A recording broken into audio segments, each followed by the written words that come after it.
Good evening and welcome to the 69th Big 33 Football Classic. On behalf of the Burner Group and Renewal by Anderson, we're honored to share this weekend with you. They call this the Super Bowl of high school football, but what's happening in this room is what makes it all that. To the players from Pennsylvania and Maryland, you earned your way here. You represent your schools, your families, and every coach who pushed you to this point. And to the coaches and the cheerleaders, thank you for the standard you've set this week, on the field and off. To the host families, you opened your homes and made these kids your own for a week. You are the reason this weekend feels like home. And to the buddies, tomorrow is your day. You are the heart of Big 33. A weekend like this only works because the community shows up for it. Host families, coaches, volunteers, neighbors, all of us together. And on Memorial Day weekend, we pause to remember the men and women who served our country and the freedom it allows us to gather and compete. That spirit of showing up for each other is exactly why we're part of the Big 33. Investing in young people, supporting the next generation, giving back to the place we call home. It's not something we do on the side, it's who we are. Enjoy every moment, play hard, take care of each other. Welcome to Big 33.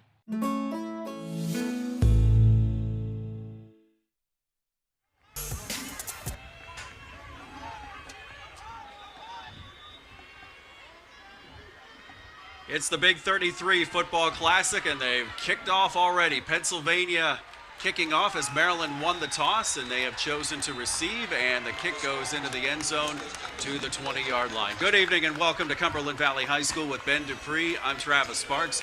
We welcome you to the Big 33 Football Classic, the 69th annual All-Star Game, pitting the best from Pennsylvania and the best from Maryland, and Maryland will go on offense early.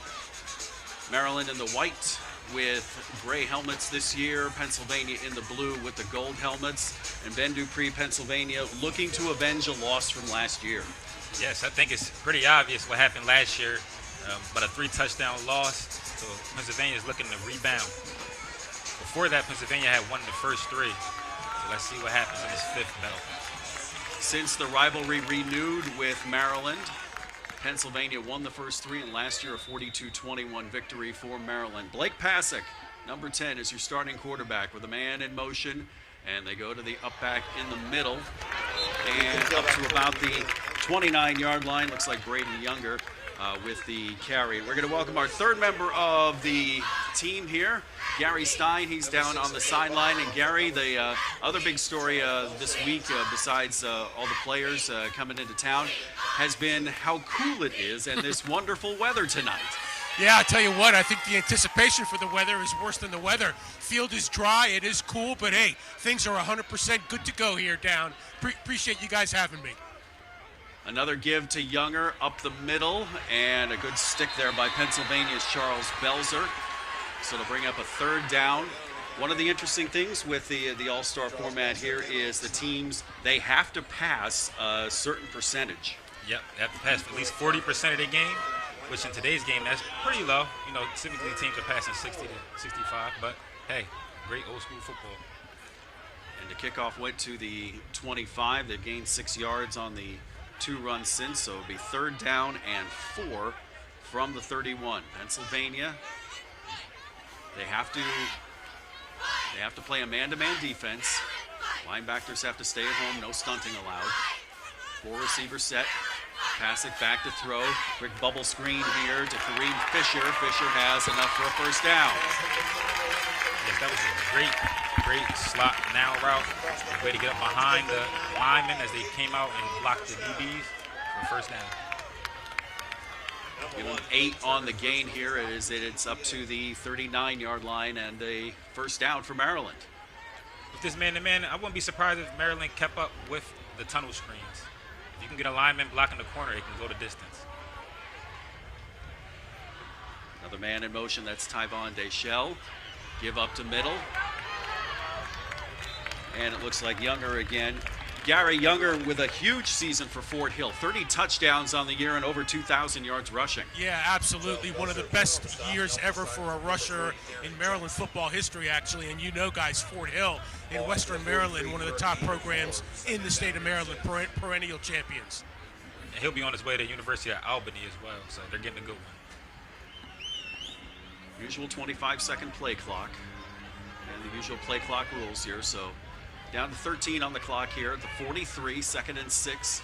The 4 receiver set. Always have to have one running back in the backfield, so Younger takes that spot. Pasick looks to throw. Looking. Running out of time, but finds a man over the middle. Nice catch by Kareem Fisher. That's his second catch. That's his second first down. Good job on Maryland's O-line to hold up and give the quarterback a lot of time. He held the ball for a very long time and was able to find his man Lee. And guys, I wanted to say something about Pasick. You know, Pasick can do it all. He can throw the long ball, he can throw outside the numbers, but one of his best attributes is just what he did. Takes his time, looks over the defense, very accurate right down the middle. 21, Jonathan Coleman lines up to the far side. Down here, Kobe Sarkodie, number 1. Excuse me, that's Fisher, 11, and the give outside, nothing doing. Good job by the Pennsylvania defense to stop Diego Rodriguez. Looks like big number 6, Amir Butler from Plymouth White Marsh. He's on his way to Stone Hill. He's a very athletic edge defender with length and size. Guys, I just want to say Diego Rodriguez, one of the best two-way players in Maryland, both tight end and defensive end. He was a Montgomery County Defensive Player of the Year, but also with 9 touchdowns on the offensive end. 4 receiver set again for Maryland. You're going to see a lot of these 4 receiver sets because of the passing rules. They put a lot more wide receivers on the roster than they did running backs, and you'll see that with Pennsylvania. Pasick looking to throw. Another catch by Fisher. That's 3 first downs already for Fisher. It looks like he might have landed on the ball, but could be hurt. Looks like they're fighting for the ball. Offense always gets the fight. Guys, Kareem Fisher recognized as St. Vincent Pilates Football Scholar Athlete of the Year at the 63rd Annual National Football Foundation Greater Baltimore Chapter. So not only on the field, but off the field, doing it for St. Vincent Pilates. Tell you what, it's pretty tough for the defenders from Pennsylvania having to play man.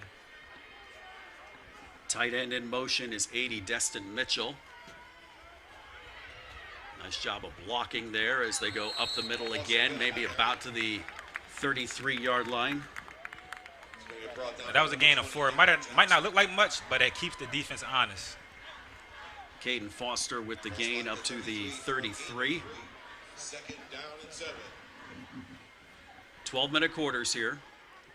And Maryland wants to keep the ball out of Pennsylvania's hand. We're already almost halfway through the first quarter here, and this is just the first drive. This is the 9th play, of the drive here. This is exactly what head coach Donald Davis wanted to do. Set the tone with the first drive. Pasick. And the handoff to Younger. Close to a first down. He's got it. Up to the 25. That was a great run. Also, good job by the receiver number 21, Jonathan Coleman, on the block, being able to seal that corner, establish a running lane for the runner.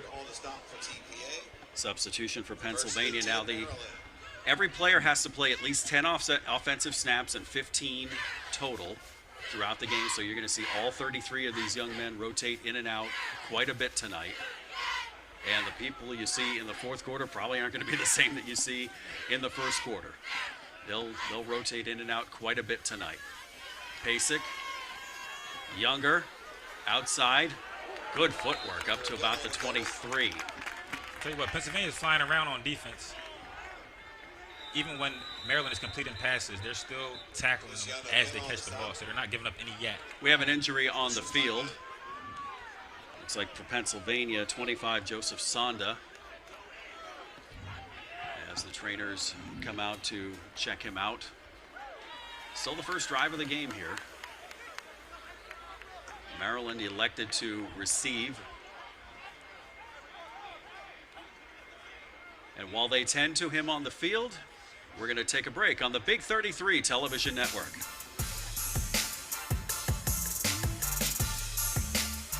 They call it the Super Bowl of high school football. And every Super Bowl has featured a Big 33 alum.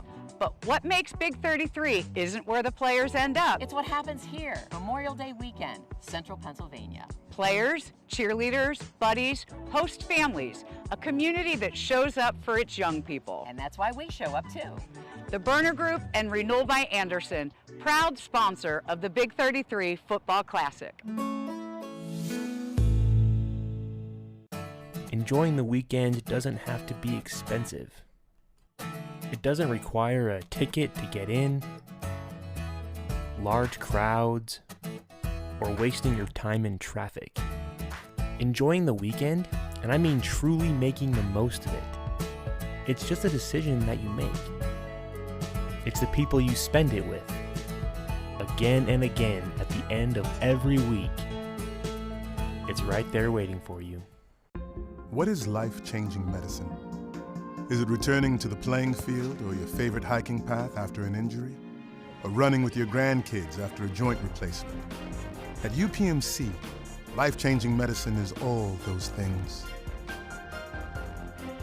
Through innovative research, rehabilitation, and advanced surgical procedures, our experts get you back to what you love doing. UPMC, life-changing medicine. 6:16 to go. Sonda came off under his own power. Maryland continues on the drive. 2nd down and 8 at the Pennsylvania 23. Drive started at the 25 of Maryland. Pasek looking to throw. Looks left. And could we have a flag? No, they're going to say incidental contact, incomplete. Gary Stein, you had a chance to talk to both coaches. What did they have to say? Absolutely. Don Hall, the head coach of Pennsylvania, he says, hey, look, you know what? We remember the game from last year. We remember what Maryland did, but we're not looking back. We're looking ahead to this game and to represent Pennsylvania. And as far as Maryland is concerned, I talked to Donald Davis, the head coach, and he's like, hey, we're starting to get back into this. We got players this year who got texted from their teammates from last year who said this was the best experience they ever had. So Maryland is starting to get back into this thing, and we'll see what happens tonight. While we were talking with Gary there, they whistled personal fouls on both teams. Official Mike Price signaling personal foul, offsetting plays after there's a little scuffle afterwards, so no harm, no foul. Yeah, teams are playing with emotion. Things like that would definitely happen in this game. Kudos to Mike Price in his 40th year of officiating. Retired Pennsylvania State Trooper. Gonna need the police officer sometimes as an official on the field. Run through the rest of the officials in just a moment here. Now 3rd and 8. It's a big play here. They don't make it. It could be a 41-yard field goal. They could just go for it. Pasek looking to throw. Looking left. Flushed out of the pocket. And he takes it himself to the 15, to the 10. Out of bounds. And it's going to be 1st and goal. As it forced out of the pocket, it's going to pick up positive yards, but there is That was a great job by the quarterback getting out of the pocket and getting the yards he could. Sorry about that, Ben. We got a flag on the play. 2 flags. Saw one at the 9 and one down at the 19. There's one in the area of offensive holding, and I think that's what may have allowed the quarterback to get outside the pocket. I actually see 3 flags now. There's one at the 21, one at the 19, one at the 9. We have a hold. The official press box is the other way. That's why Mike Price is looking this way. We've got 2 holds on offense, 1 hold on defense, and everything is going to wash away, and we go back to 3rd down. Wow, so it works out for Pennsylvania. Guys, you know, that play was a great example of what Brent Pasek can do. I mean, he's a great, accurate passer from within the pocket, but he's got great escapability. And you saw that when the play broke down and he needed to get outside, albeit with that holding, he was able to escape, and he's got some wheels, too. Yes, he is pretty fast. Charles Belcher, number 14 for Pennsylvania, was able to track him down. He's from Emotech, undecided. They're going to go with the sidecars both ways with Younger in the backfield. Now here comes Deschel in motion, looking to throw, and Deschel was the man who was intended for. Incomplete. Good coverage by Blake Turner. Blake Turner, great job, great job. Pennsylvania looked like they shifted with the motion. They They transferred the motion over to the next defender, and number 1, Blake Turner, did a great job. He's from Springford and going to Colgate. Gavin Fetty is the kicker for Maryland. See if they bring him in. Yes, they do, and they're going to try a 40-yard field goal.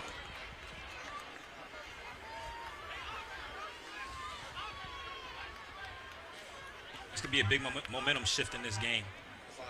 You always want to get on the board first for these games as well. Fetty from Severna Park, staying in Maryland, going to Morgan State from the right hash. Got a bit of an angle. All state, all county. And line drive, and it is no good. Big stop for Pennsylvania there.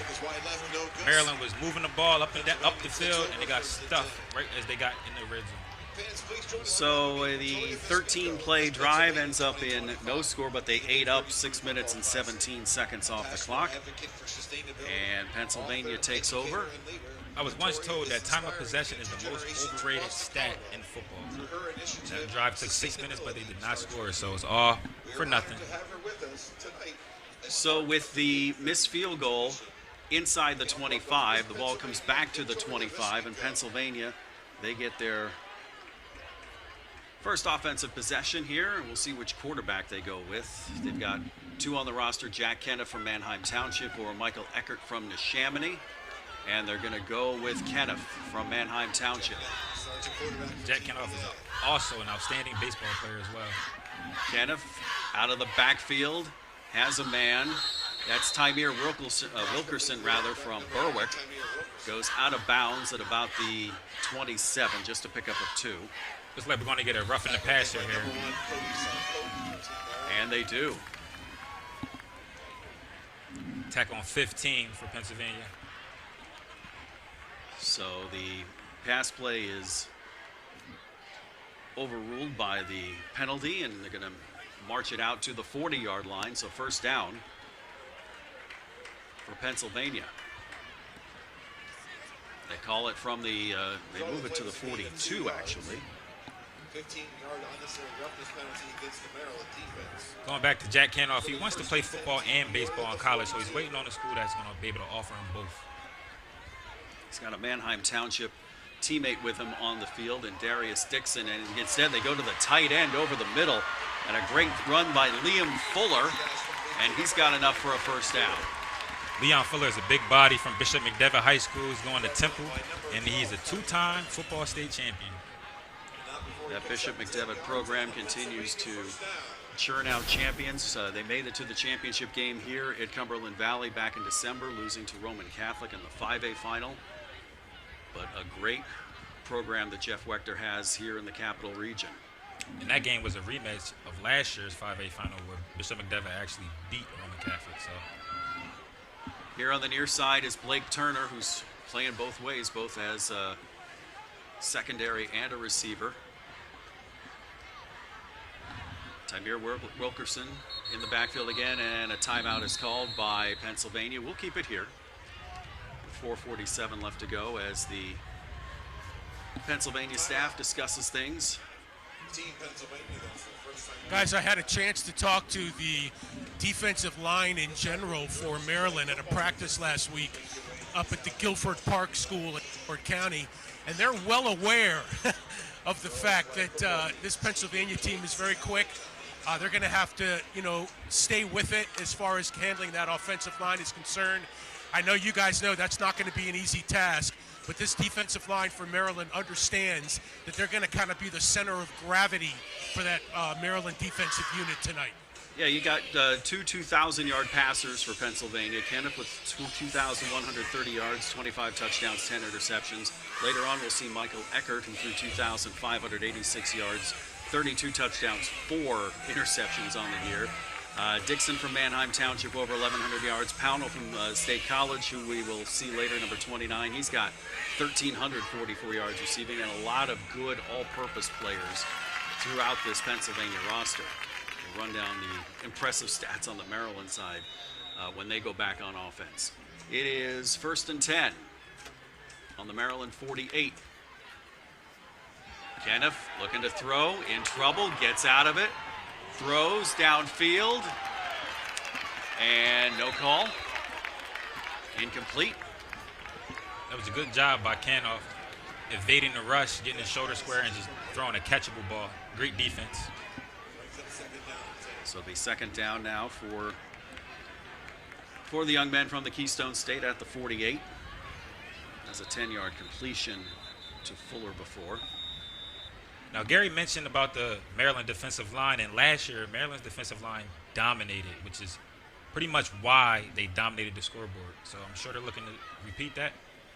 Yeah, that's a good point, Ben. And I tell you, that D-line watch film from last year's game, I think Maryland held, Pennsylvania to 30 yards or 22 yards on 30 carries, something like that. So it's a big shoes to fill, year over year. But that play just now by Kyrie Murphy, no pass interference called. Murphy out of Milford Mill High School, played for Reggie White at Milford Mill, who used to play in the NFL. And this is an interesting story. Kyrie Murphy, number 12, defensive back, began his career at Calvert Hall. He broke his arm and then transferred to St. Francis Academy. I'm sure you guys are familiar with St. Francis and all that they've done over the last couple of years. The competition, the increased competition, really made him aware of where his game was lacking and what he needed to do to get better. And it really focused in on his mental toughness, the mental side of the game. And now all of a sudden he's an all-state performer at Milford Mill. He's really come a long way in the last 3 years. Yes, and I have here that he's going to Wofford College, and I personally know about Wofford.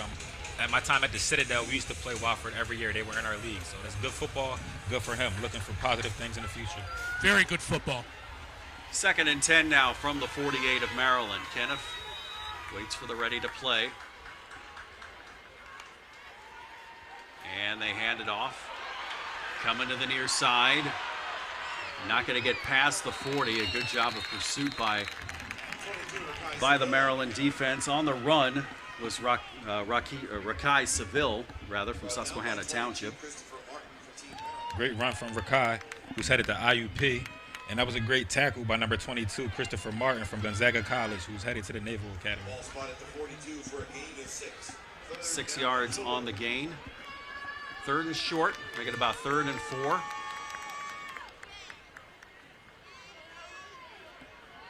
#13 here is Hank Lustig from State College here as one of the near receivers in the 3-receiver set. None of the coaches are upstairs. All of the coaches are down on the field. One of the interesting things about this, and we have, see what we have a delay a game. That's a big penalty. Takes it to 3rd and 9 instead of 3rd and 4. Totally different play call. You're absolutely right. Saw one of the Maryland coaches run and say, delay. Yep. They didn't get it off in time. And now the 25-second clock starts. 3rd down, as a quarterback, this is where everybody finds out what you are made of, what you can do on 3rd down. Everybody knows you're passing. Can you get a completion? Keep an eye on 88 Fuller. He's going to line up to the left side, and they're going to the boundary here with 3 receivers.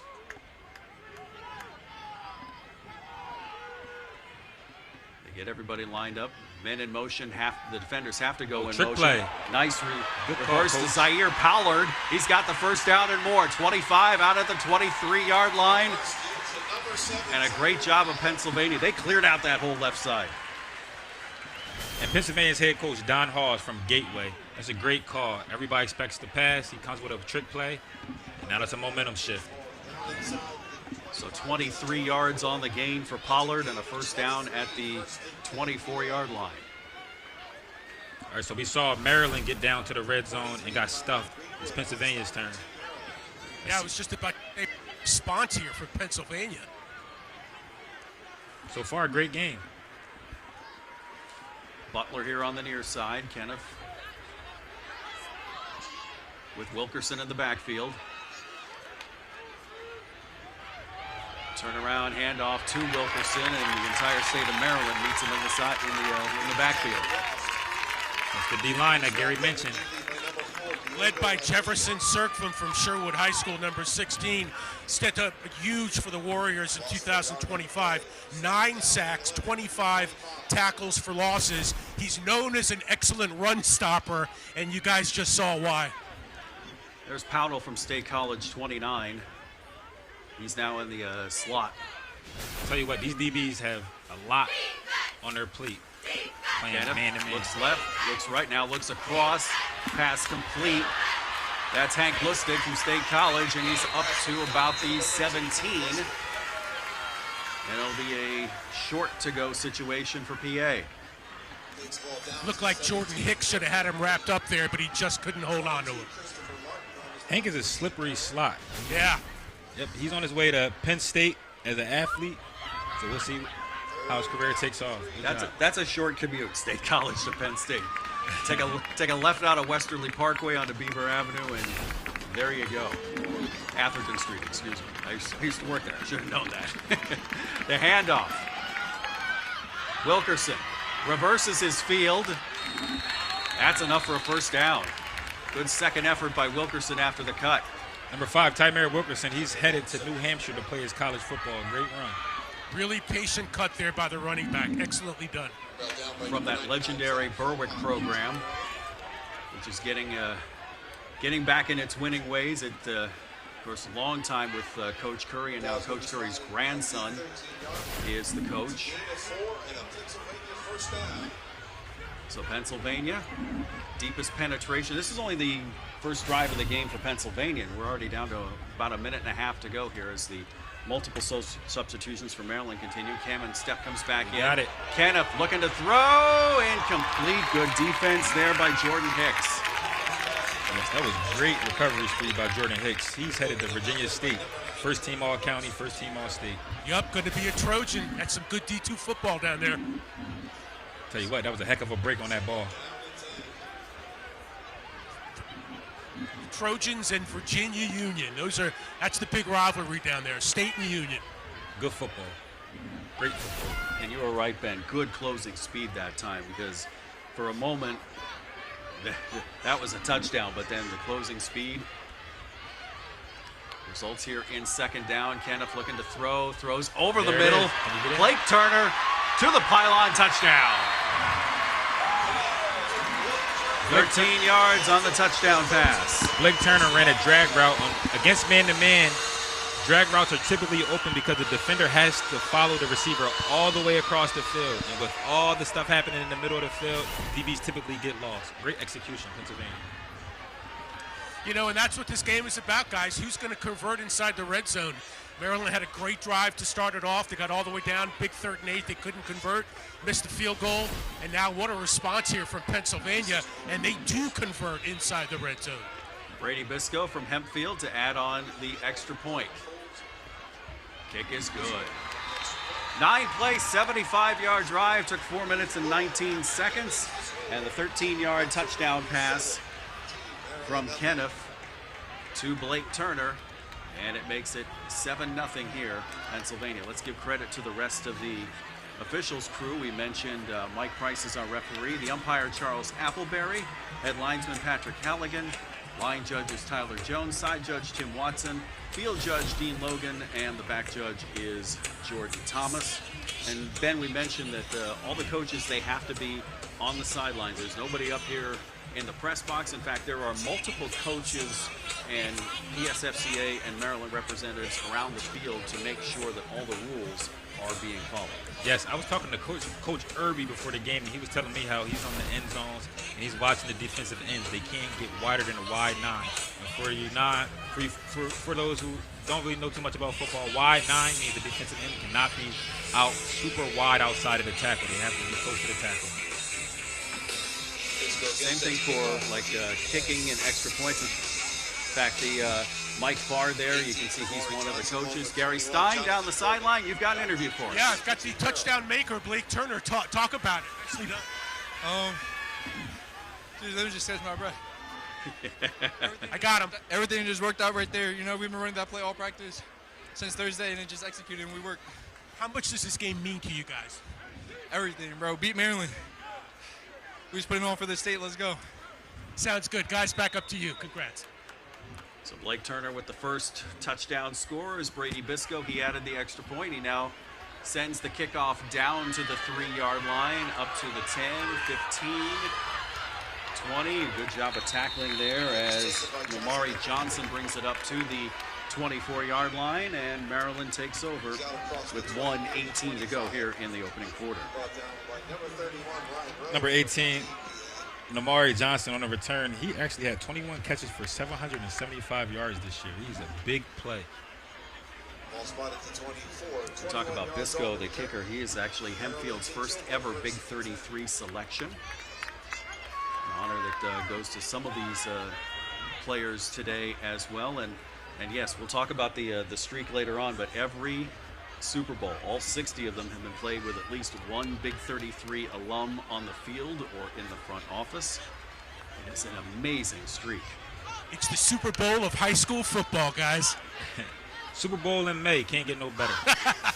That's true. They used to play this game in July. That's right. And they moved it up to May because so many young men were unavailable come July because all the colleges would start early.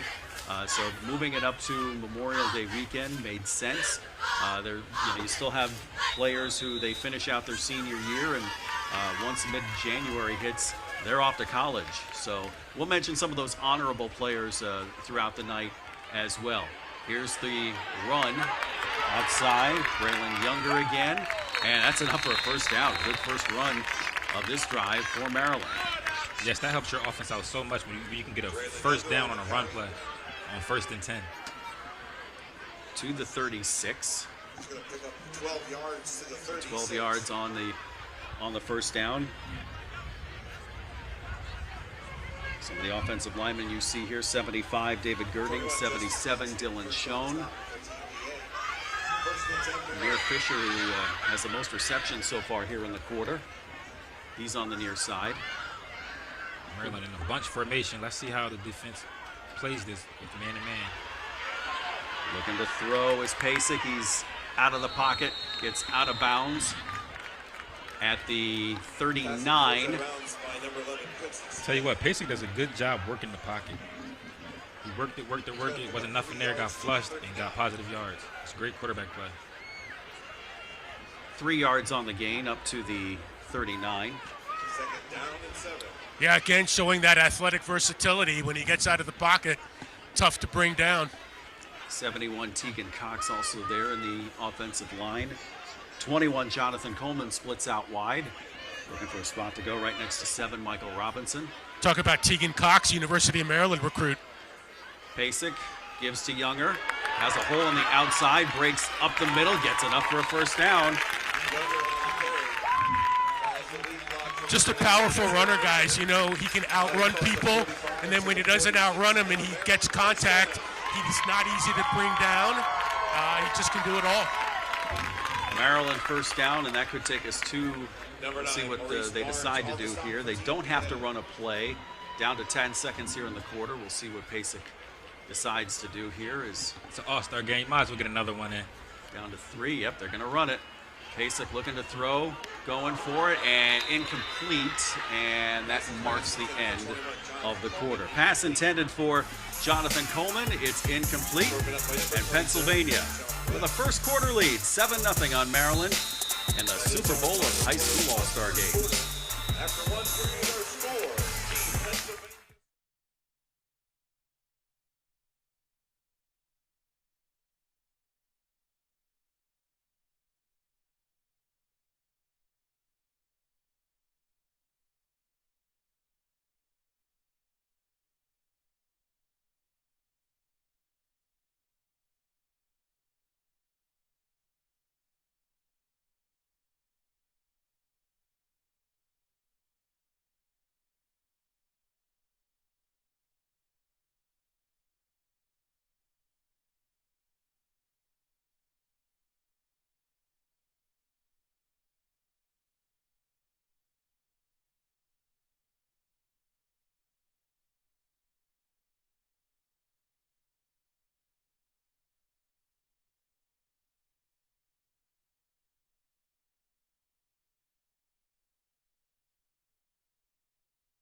7-0 Maryland trailing Pennsylvania here in the Big 33 Football All-Star Classic.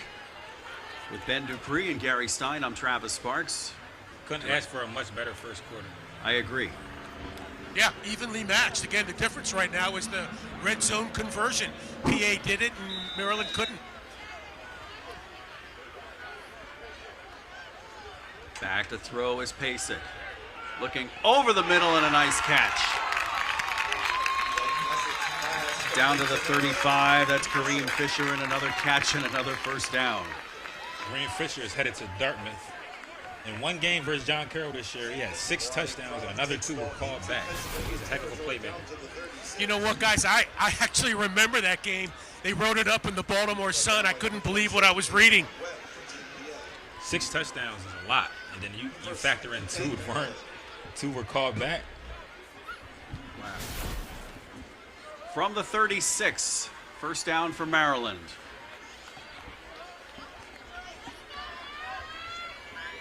Pasek looking, throwing, going for the corner, and Fisher stopped incomplete. Looks like he got hurt. Looks like he just took a bad step and got hurt. Yeah, guys, I'm right down here, actually. He's holding his left hip, holding his left side as he takes a knee, actually takes the seat at the 15-yard line. And the trainer, as you can see, obviously is right here as well. I tell you what, Pennsylvania's DBs are playing a heck of a game. Even when Maryland's catching the ball, they're not getting any yak. They're right there to make the tackle as soon as they catch it. And on that play, the defender was running stride for stride. DeJuan Webb going to Mercyhurst. Good job from Pine Richland. Another perennial power in the WPIAL out in western Pennsylvania, the Pine Richland Rams. They've made a couple trips to the state championship. And they float back and forth between 5A and 6A.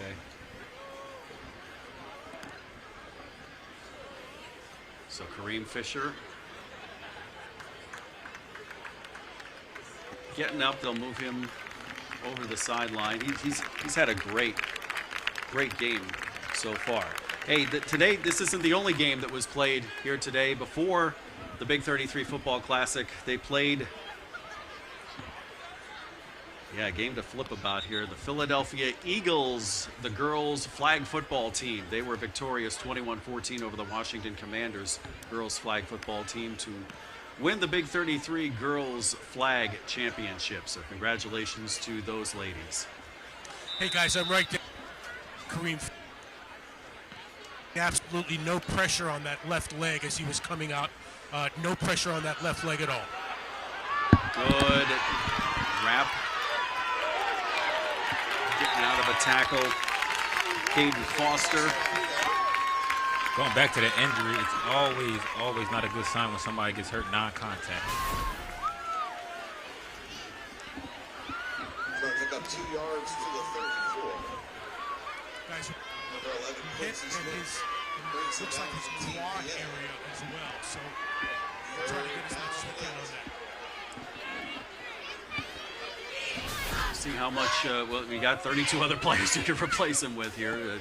They put plenty of wide receivers on the, and a flag on the play. It's going to be offside.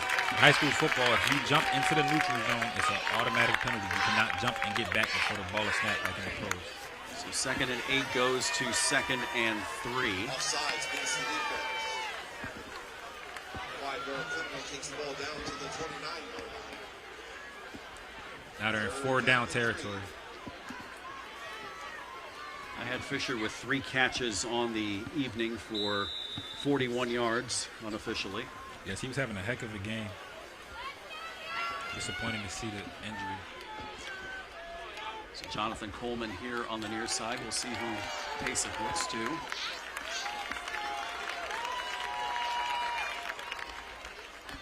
Man in motion is Michael Robinson. They give up the middle. Caden Foster, flag on the play. Looks like it'll be a legal formation. Maybe the motion was heading upfield before the ball was snapped.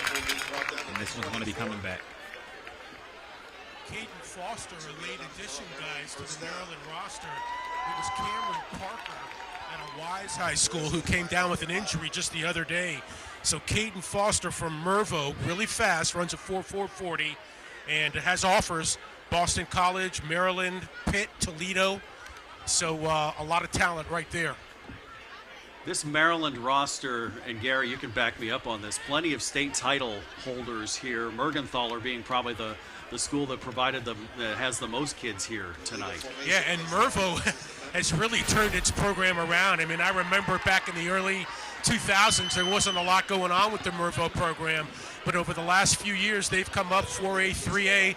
They've won a couple of titles. They went to another title game, so a great job done by Mervo. From the 34, that's where Maryland has 2nd and 8 after the illegal procedure penalty.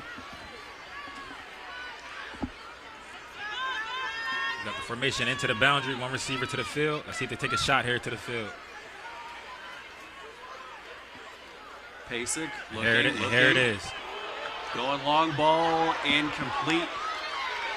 They were looking for Coleman. Great defense by Justice Gaskin from Roman Catholic, who's headed to Stony Brook. Guys, I'm really impressed with this Pennsylvania defensive backfield. They are running stride for stride with these Maryland receivers, using their hands economically, shall we say. No pass interference at all. Yes, and they have a tough task on their hands, having to play man-to-man with all this field and space. Justice Gaskin, part of that Roman Catholic team that won the 5A state title here back in December, beating Bishop McDevitt. And they're going to punt it. Number 13, Hank Lustig, back deep for Pennsylvania. Would have been a 51-yard field goal. Playing the field position game. And fair catch at the 5. Nice punt. Well done. Great punt. Pin them right at the 5. Gonna go 95 yards. Actually 94 yards. Looks like they're at the 6. It's only a 28-yard punt, but it nails down Pennsylvania in some rough field position. So 10:26 to go here in the first half. If you're Pennsylvania, you want to flip the field here. 2 first downs and get you some room. You want to try to get as close to the 50 as possible. Obviously, the goal is to score, but if you can flip the field, it's a win. Coming up at halftime, Gary had a chance to talk to a number of dignitaries. We'll hear what they have to say, including Louis Riddick, the honorary chairman. He of NFL and of ABC and ESPN. We'll hear what he has to say coming up at halftime, as well as a number of very good friends of the Big 33 Football Classic.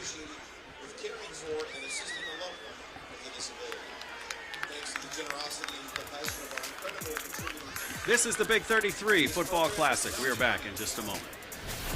We are deeply grateful for everyone who helped make this possible, and to hope the Big 33 this program will continue to grow. From Times Square to your local community, from local sports to international conventions, Invicta has changed the broadcast and video landscape, bringing professional quality and service to organizations across the globe. Through professional, college level, and local sports, festivals, competitions, parades, and telethons, conferences, and commercials, Invicta is bringing the power of video to more people and markets than ever before. Have a project you need covered? Check out our website for more information. Invicta, providing affordable HD video solutions. We own the game, and we ride on the fence till the moonlight, baby, 'cause it's dynamite. Ain't nobody gonna hold us down. Raise all the roots, set them running high, baby, 'cause it's dynamite. Gonna let the world know.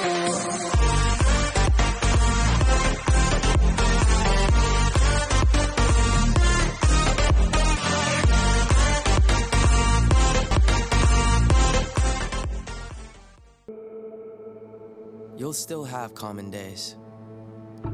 Get caught in traffic during your commute. Overthink a text message. Get a song stuck in your head. This is not one of those days. A few weeks a year and you'll discover the most uncommon time of your life.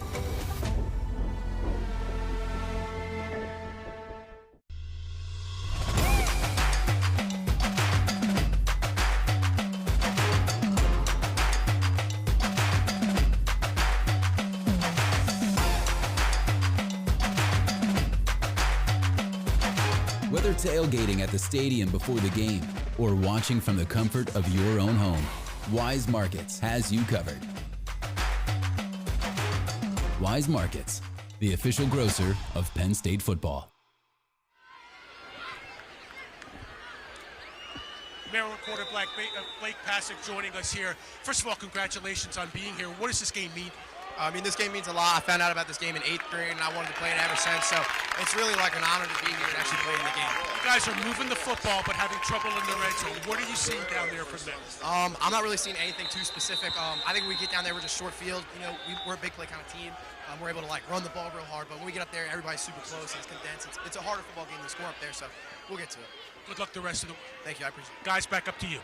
Gary Stein, thank you so much. With Ben Dupree, I'm Travis Sparks. We have an injury here for Pennsylvania. Looks like he's going to get up really quick. Blake Pasek, he's going to the University of Charleston, West Virginia, and he is the state of Maryland's all-time leading passer. So we're watching history right now. So, guys, funny story. I called him yesterday because his phone number was available. I won't tell you where. Anyway, I didn't catch him at a great time, but, you know, we had a quick conversation. I asked him how he felt about being Maryland's all-time leading passer, and he goes, you know, to be honest with you, really, I mean, it's great. It's a great honor and anything, but once you get between the lines, none of that really matters. So, you know, next play is what he was talking about. It's Marcus Yeager who is coming off. Marcus Yeager, he was actually on the Trinity's state title basketball team this year as well. He's a great outside linebacker. Headed to the University of Richmond, 6'3", 230. Tight end, I'm sorry, he's a tight end. Michael Eckert lost a yard. It's 2nd and 9. Gonna run it. And maybe up to the 8 or 9 yard line. About a 5-yard gain for Wilkerson. The lone District 2 representative here from Pennsylvania. Pennsylvania, you gotta be careful here. 3rd down. Just want to get the 1st down. Don't want to do too much. Don't want to risk anything. Just keep the sticks moving. It is 3rd and Maryland defense. 3rd down they got to get to the 16 for 1st down. They got a timeout because they had too many on the field. We'll keep it here during this timeout. Timeout Maryland. That's the first timeout of that. As they take timeout, we will take timeout as well here on the Big 33 Football Network.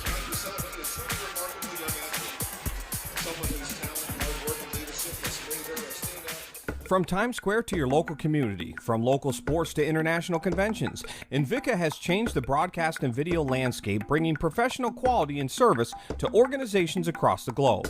Through professional, college level, and local sports, festivals, competitions, parades, and telethons, conferences, and commercials, Invika is bringing the power of video to more people and markets than ever before.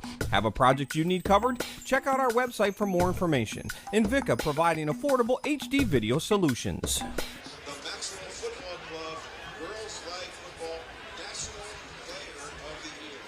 Honoring more flag football players from 2026. Congratulations to everybody who took to the field here, and they played the championship game here on the main field here at Cumberland Valley. It was an entire tournament that took place over the 3-day weekend here in the rain, in the cold, and the ladies still did a great job. Yes, girls flag football is probably the fastest growing sport across the country, and it's giving females another chance, another lane to showcase their abilities and athleticism. You know, in Maryland, guys, girls flag football was just officially sanctioned as a sport in Baltimore County, which has more schools than any other county in the state. And that was a big thing. They were the last ones to do it, so now all of Maryland basically is sanctioned for girls flag football. Opening the sport up to as many people as possible. That is wonderful. So important. Going to give the label of photographer to Mike Farr here in just a moment. He's the Schuylkill Haven head coach, but he's also with the Pennsylvania State Football Coaches Association. He's one of the rule enforcers, and he's showing pictures saying, hey, these guys are lining up here, these guys are lining up here, and he can't do that.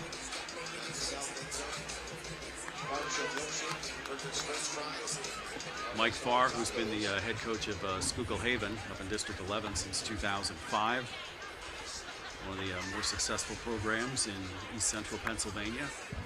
A coach who I've had a chance to speak with on many occasions and watch his teams. I tell you what, I think Pennsylvania has more yards right now than they did all game last year.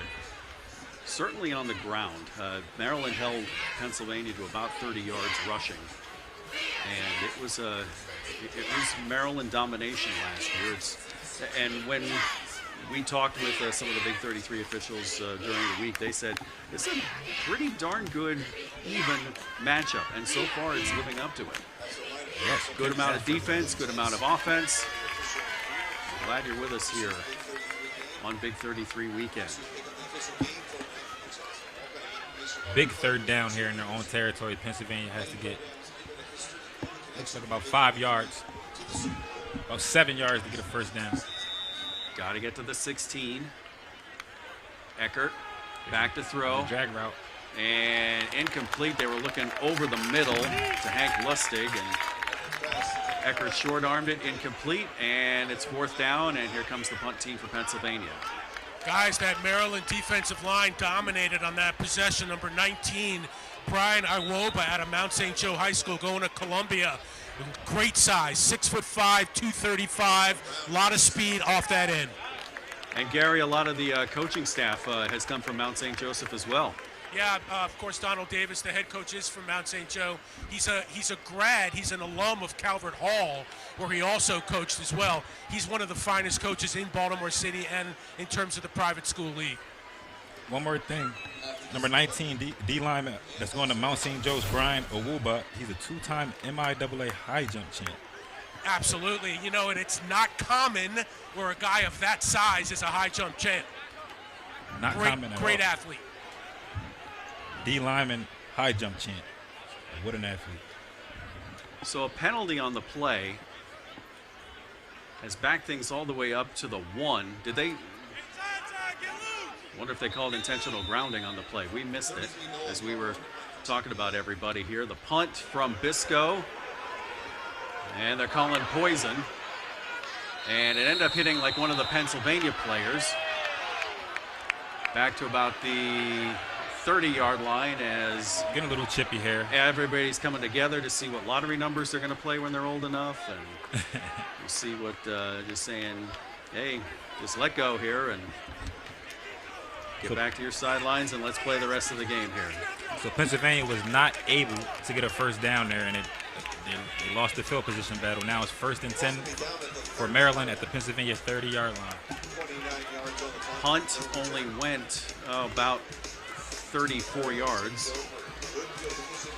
Guys, this game, I was just right here when the Maryland special teams came off the bench, or I should say came off the field. They were fired up. I mean, this game means something. Not that it doesn't to PA, we know it does. This game means something to Maryland. They are into it. So from the 30 of Pennsylvania, 1st down now. They stick with Pasek at quarterback. And the give up the middle this time goes to Caden Foster. Maybe about 2 yards up to the 28. Foster is consistent. 600 all-purpose yards as a junior, 600 all-purpose yards as a senior. Headed to Morgan State from Wise High School. Also in there on offensive line, 52, Isaiah Fox. Got 80, Destin Mitchell now as the left side tight end. Pasek with the mandatory 1-man in the backfield. And give again to Foster. And the entire Pennsylvania team meeting right there. Ryan Rowe, 31, among others. Looks like Maryland has brought in an H-back, and they motioned him over to the play side, and it looks like that linebacker over there read his keys, saw the H-back blocking down, and shot the gap for a tackle loss. No gain, and not exactly in field goal range either, so Maryland needs to pick up a couple yards here. They'll have 2 plays to do it. Noramori Johnson, 18. He's in as a slot receiver. Sorry, guys. A very big play guy he is. He goes in motion. Pasek goes right, comes back left, takes it himself, dives forward. Not a first down, but could be enough for field goal range, or could even be probably thought about it. It could be 4-down territory. A thought to go for it because the ball goes up to about the 23. Yeah, he's staying on the field. They're going to go for it. You saw him at the end of that run, wiggling his hips. A lot of shiftiness on that number 10 right there. Tell you what, good job on number 31, Ryan Rowe, to slow him down for Pennsylvania. He's from Penn Ridge and headed to Princeton. Not too shabby. Tyvon Deschel on the far side as they go bunch formation with the tight end to the right. Pasek changing the play, 5 seconds on the play clock. Gonna have to call timeout. Second timeout burned by Maryland. And this is, you can't really fault everybody for, having, what looks like a fire drill on the field, but these kids, they're still in school. They don't have a whole lot of time to prepare. It's common you might see a mix-up on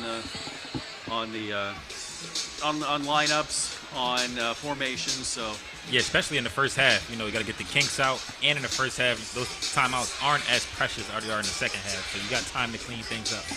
And guys, on that note, think about all the work that the coaches have to do in the few weeks before the game to make sure that they're on the same page before they can communicate what they want to the players. In other words, these players and coaches come from all different schools. They talk all different languages in terms of their play calling, different numbers, different letters, etc.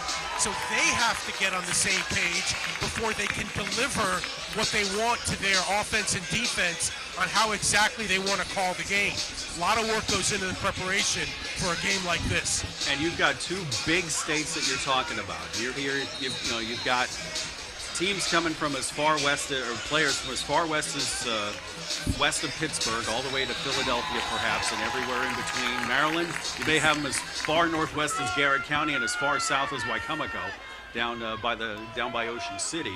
So a lot of work in a little bit of time. Pasek, he's going to step up in the pocket, looking. He wants to throw, and that's brought down. Is it just before the first down? We shall see, as Angel Luciano was chasing Pasek. Great play by Angel Luciano. He's one of the better players coming out of the mid-pen. He's actually still high and headed to Minnesota. Guys, that was a gutsy run by the quarterback. He had to get that first down, and he got it. This is a good time to talk about the fact that they have a replay system also available here. They call it VAR. And each coach gets one challenge. We'll see if Don Hall uses his challenge. Yeah, watching the replay, Pasek is a very slippery runner. It's like he got very close to the first down. We will see. And we do need to point out that the officials do not use our camera angles, that they've got the other system, and they have to go all the way down the end of the field to check it out. So the officials are going to get a good jog in as they check. It looks like Coach Hall uses his one challenge in the half. Both teams get one challenge in a half. There is no bonus. And one thing that was pointed out to us, when they played the East-West All-Star games, both the small school and the big school, they used all 8 chances to replay and won none of them. Absolutely none. Went 0 for 8. So you'll see they have the tablet out there in the end zone. Go ahead, Gary. I was just going to say, obviously it's a smart challenge. This is a huge play, with about 6. So we're going to. All right, so we'll lay out. We'll check the replay here, and this is going to be strictly our opinion as the knee goes down at about the 21.5. The next thing is, where is the ball? My opinion, the 20.5, and the sticks are at the 20. So my guess is, and this is strictly educated guess, he's short.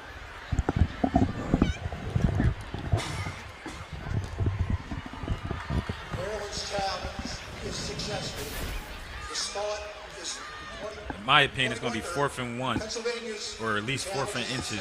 Is successful. The start is the 21-yard line. Challenge is successful. Pushed down Pennsylvania. I'm sorry, that was actually 4th down there, so it'll be a turnover on downs, Pennsylvania ball.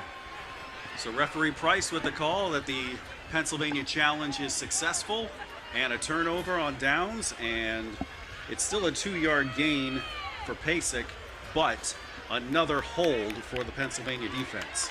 And guys, speaking of slippery, rain is starting to fall here. It's light right now, but we'll monitor the situation. Second time now Maryland has gotten into the red zone and hasn't been able to capitalize. So from the 21, Pennsylvania takes over, 1st down.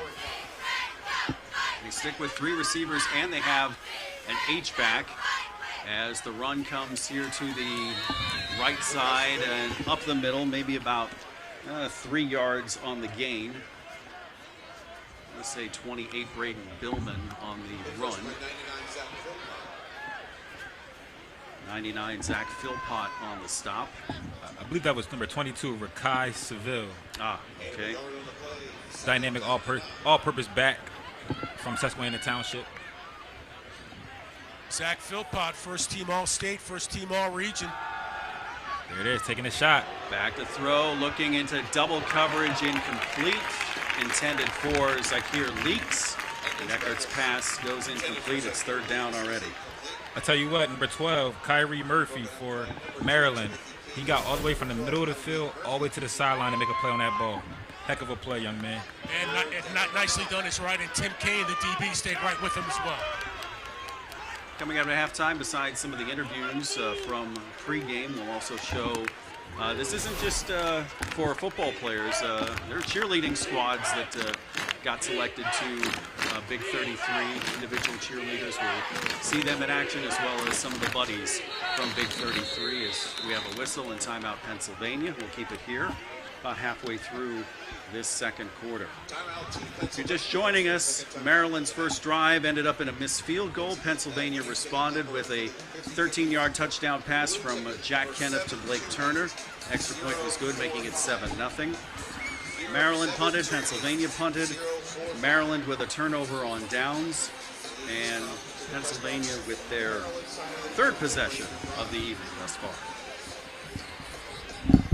Big 3rd down here for Pennsylvania as the ball is still on their side of the 50. They're still trying to flip the field. You don't want to give Maryland too many chances, even though they haven't been able to capitalize, but you got to believe that they're going to, at some point, get it together.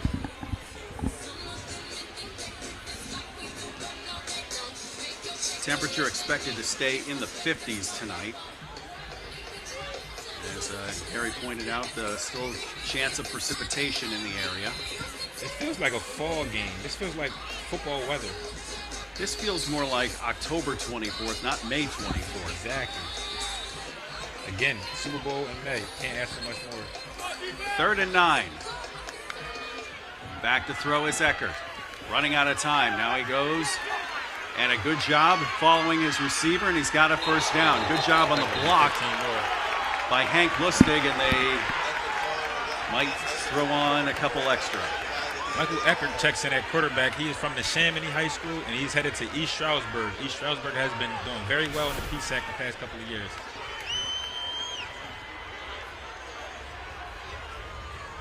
So the 35-yard line is where everybody's congregating, and we have another flag thrown. He was way out of bounds. Jordan Hicks has to let up there. I get it. It's an emotional game. You want to make a point. You want the quarterback to know that you're there, but you can't cost your team there. You got to be smarter than that. Needless to say, guys, I'm down on the Maryland sideline right now. They're not happy with the call, but I got to tell you, it looked like a good call. Yeah, I think he had 1 foot, almost 2 feet on the white out of bounds. So yeah, exactly.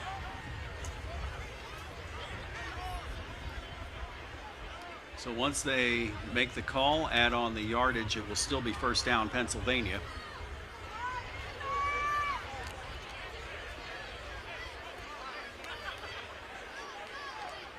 My guess is 15 from the spot of the foul. So this is going to end up being about a 30-yard gain after the penalty. So he went out of bounds at the 30. They add 15 to the 45. And 1st down after the personal foul penalty. Looks like Eckert is going to hang in there for the second quarter as nothing doing. Philpott, good job of Philpott with the rush up the middle, and Eckert goes down. There's Zach Philpott again, two-way player, fullback, defensive lineman, heavyweight wrestler at 285 pounds. And yeah, that was a full takedown right there. He's headed to Towson University, first team All-State, first team All-Region. Also helped secure the Chesapeake 3A State Dual Championships. Heck of a wrestler, too. And just for statistical purposes, runs and sacks, quarterback runs after being in the pocket, they count towards the 40% as well. Back out to the outside, Tymere Wilkerson. Another flag on the play. With a flag. Looks like in the area of the illegal block. That's what in my opinion, that's what I believe it's going to be. See what referee Michael Price calls. Holding on Pennsylvania. Yeah, that was pretty clear, guys. A good pursuit by 16. Jefferson Serkfam from Sherwood High School. Second time we've called his name. Excellent run stopper. Excellent in pursuit right there. Yep, you can see the hold on number 88 for Pennsylvania. He's holding number 8 for Maryland. So it goes as a 3-yard gain, but then the 10-yard holding penalty moves things back to a 2nd and 20. PA's got to get to the Maryland 45 for a first down. Yeah, you want to try to get it to about 3rd and 10, 3rd and 12-ish to get it more manageable and play from there. You don't need to get it all here.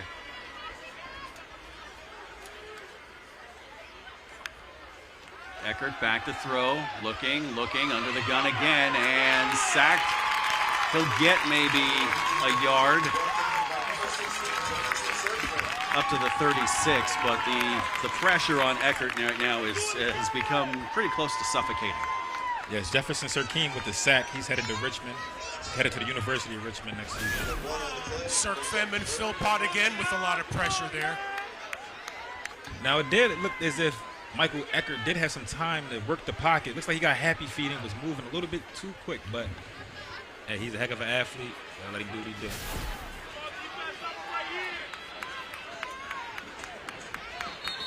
.14 seconds on the play clock. Timeout by Pennsylvania. 7-0 Pennsylvania leads Maryland in the Big 33 High School Football Classic. From Times Square to your local community, from local sports to international conventions, Invicta has changed the broadcast and video landscape, bringing professional quality and service to organizations across the globe.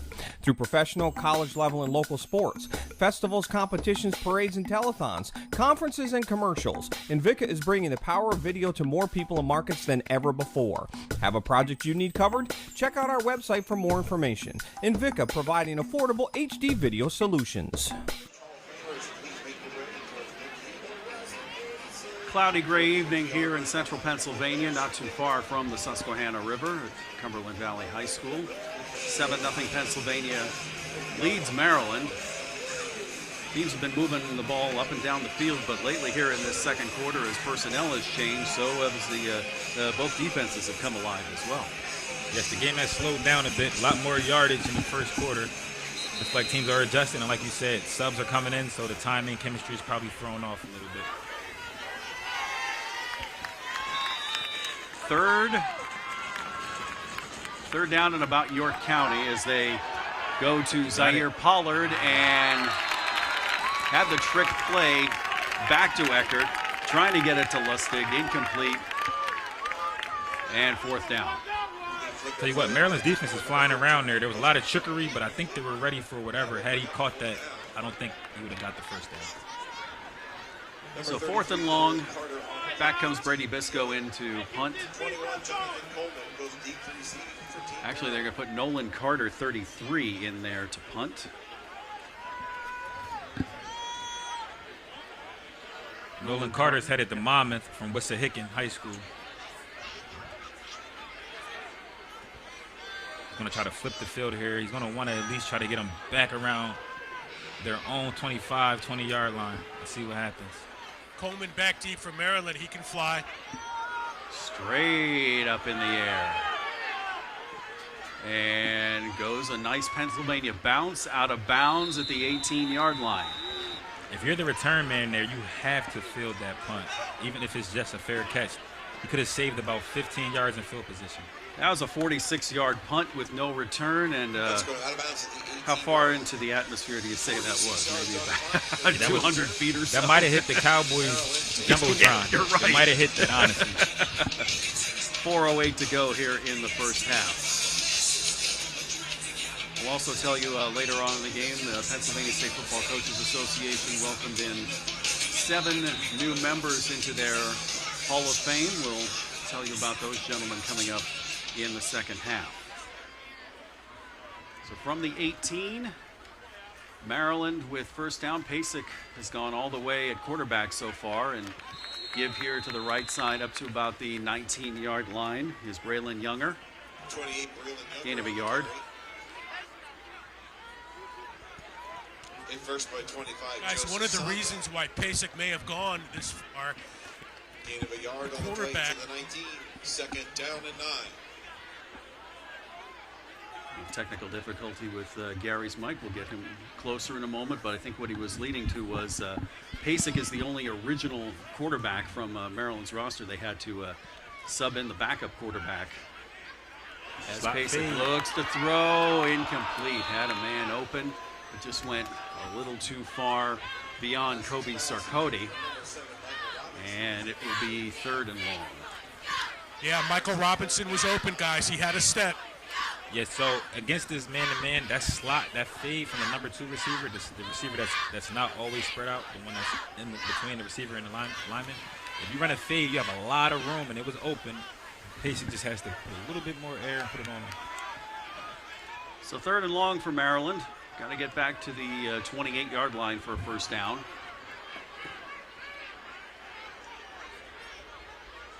Down on the sidelines before the game, we saw some of these players pass by. You know, I think the average offensive lineman for both teams was about 6'4". Pasek looking. 4 men chasing him. Good catch near side, Jonathan Coleman. That's enough for a first down. Up to the 33. That was a big-time 3rd down play by Pasek there. Number 21, Jonathan Coleman. He's from Arundel. He's headed to Shepherd. 2-time All-State, 3-time All-Region. Also a state champion. Heard a lot of Maryland players in the couple years that I've been doing the game here head to Shepherd in the eastern panhandle of West Virginia. Now the bunch formation here to the near side. Pasek, and they run here to the boundary with Younger, and not much. Maybe to the 35, and there goes a bench. 2 yards on the gain. I tell you what, number 27, DeJuan Webb, made a heck of a play. He blew up the blocker and made the tackle. Again, coming from Pine Richland, headed to Mercyhurst, but they might have a steal on their hands with that one. Mercyhurst up in Erie. And they are now Division I, correct? I believe so. Used to be PSAC. But what a play. Short gain, 2nd down. Got to get to the 44 for a first down as we get close to 2 minutes left to go in the half. Making sure the formation is okay. One receiver to the field up top, or down below on camera. Let's see what happens. Pasek looking, There good coverage, incomplete. Hand fighting, no call. And 3rd and 8. Number 12, Ion Steed from Roman Catholic, headed to Temple. And man, he can play. He was a dual threat. He played offense and defense for Roman Catholic as they went to the state title and won this year. Many people say that Roman Catholic was the best team in Pennsylvania, being as though they beat LaSalle College in the regular season, who was the 6A champion. Yeah, that 6A championship, LaSalle beating Pittsburgh Central Catholic, that was a fun game, especially down the stretch as LaSalle College ended up winning. A lot of talent was on that field that day. That's his private school versus private school, huh? That's a discussion for another day. Yeah, that's a. We'll let our friends on the other side of the river take care of that. 4 receivers set again for Pasek. Keeps his feet pass, batted down, incomplete. And These defenses have taken this game on their shoulders and are proving why they made it to this point. Yeah, number 18, TJ Sinkus with a big play because he had a receiver open. He gets his hand up, deflects the ball. TJ is headed to Army West Point from straight out of Downingtown West. Number 98. And ahead of time, thank you for your service, young man. Punt team in for Maryland. Got a couple of the young men who are off to military academy after the summer is over. Sets you up for the rest of your life. Salute to you, gentlemen. Fetty with the punt. Good high punt. Good job catching it. That is picture perfect. Number 14, Charles Belser. I'm sorry, number 14, Jaden Bayard from Perryville, headed to Shepherd. Great special teams play. 40-yard punt, no return. Guys, Jaden Bayard, a great story, won the Iron Man Award for the state of Maryland.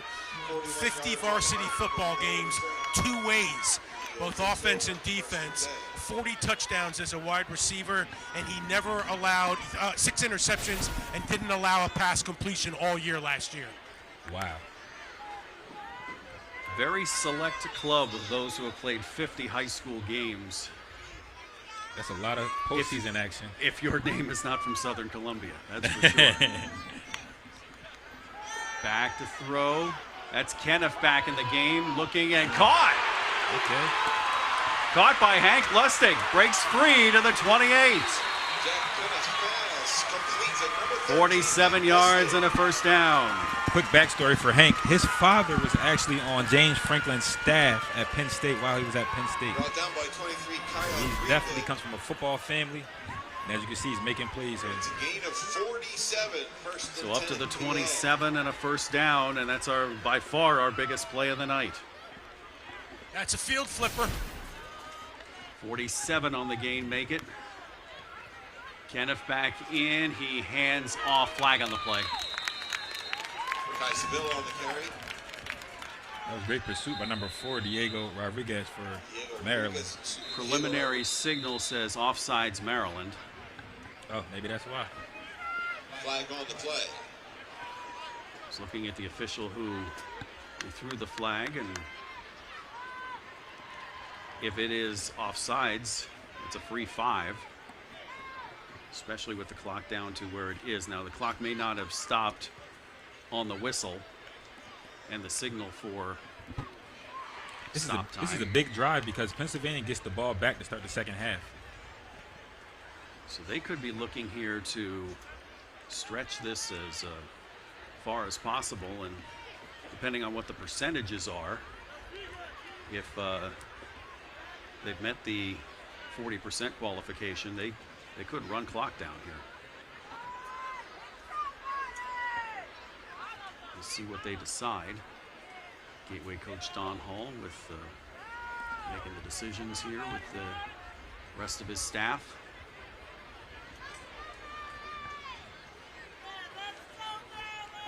I believe they wanted to say 1-1-0 on the Snap was clock. offsides against the defense.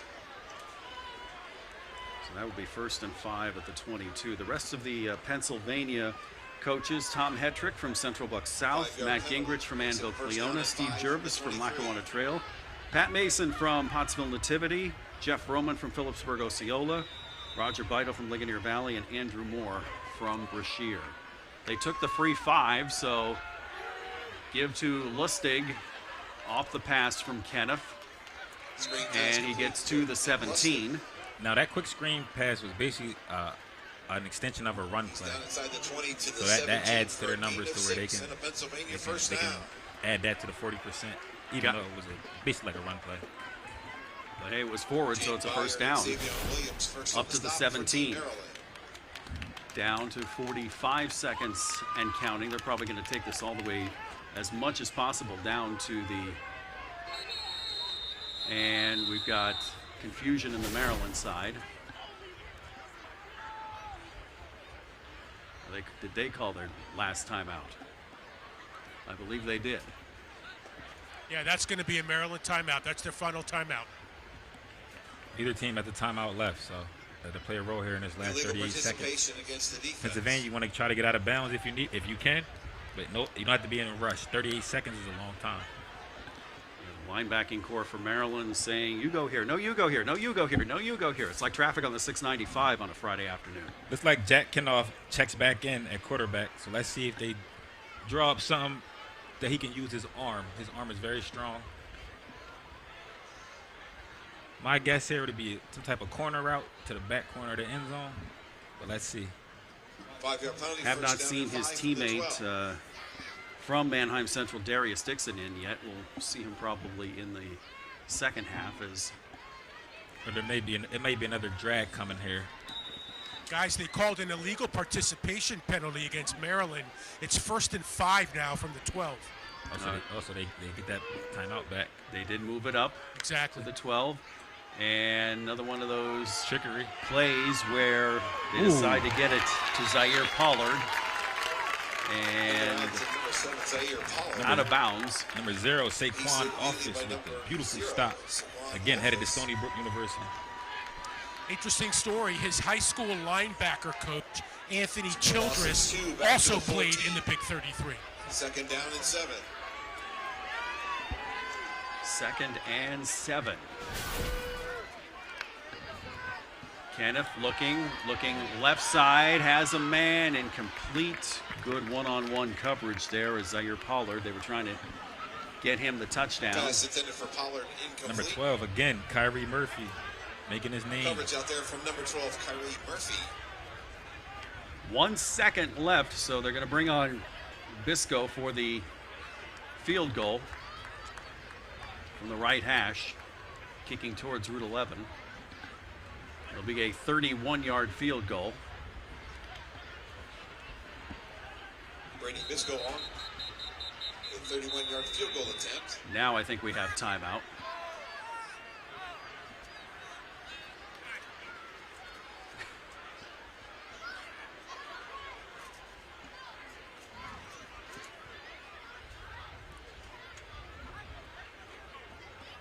Looks like Maryland called timeout and actually helped Pennsylvania because they only had 10 on the field. Maryland's probably, in my opinion, Maryland is drawing up some type of field goal block to try to steal momentum from this game. So you can't rush. I mean, there are also rules that you have to stay within the ends here for the field goal block as well. On the way to the locker room for halftime, Gary will catch up with Pennsylvania coach Don Hall, so we'll hear from him coming up right before halftime. So the ball at the 14-yard line, count back 7 plus 10 for the end zone. 2 seconds on the game clock. They add a second, back to 2. About a 31-yard field goal. But it's from the right hash. And this is not as easy as it sounds. Especially with right-footed kickers.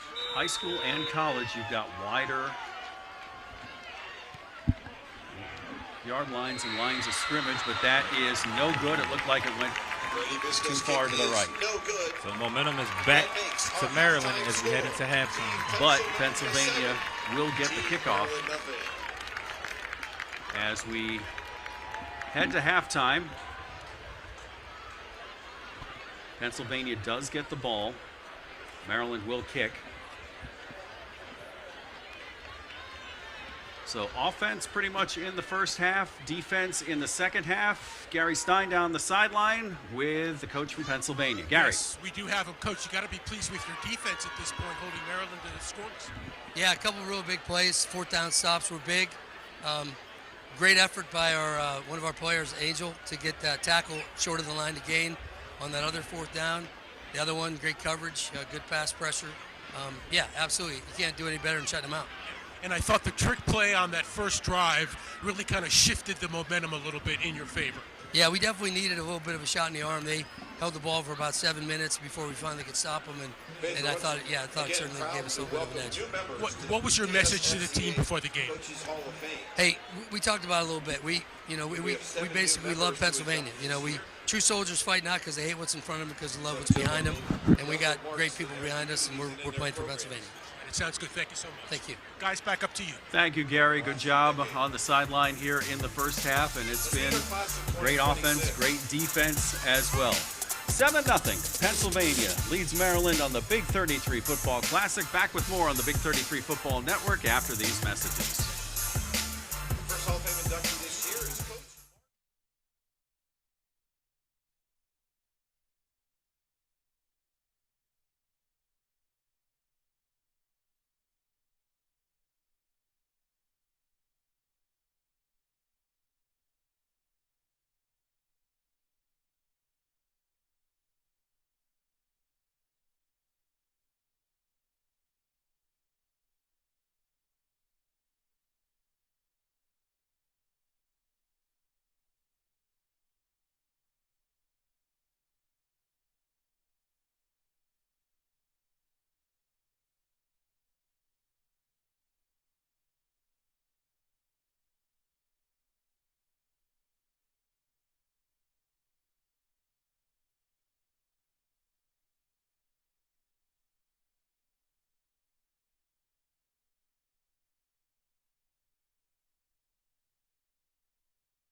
League championships of both CB East and Pennsbury, along with multiple playoffs. Halftime here at the Big 33 High School Football Classic, 7-0.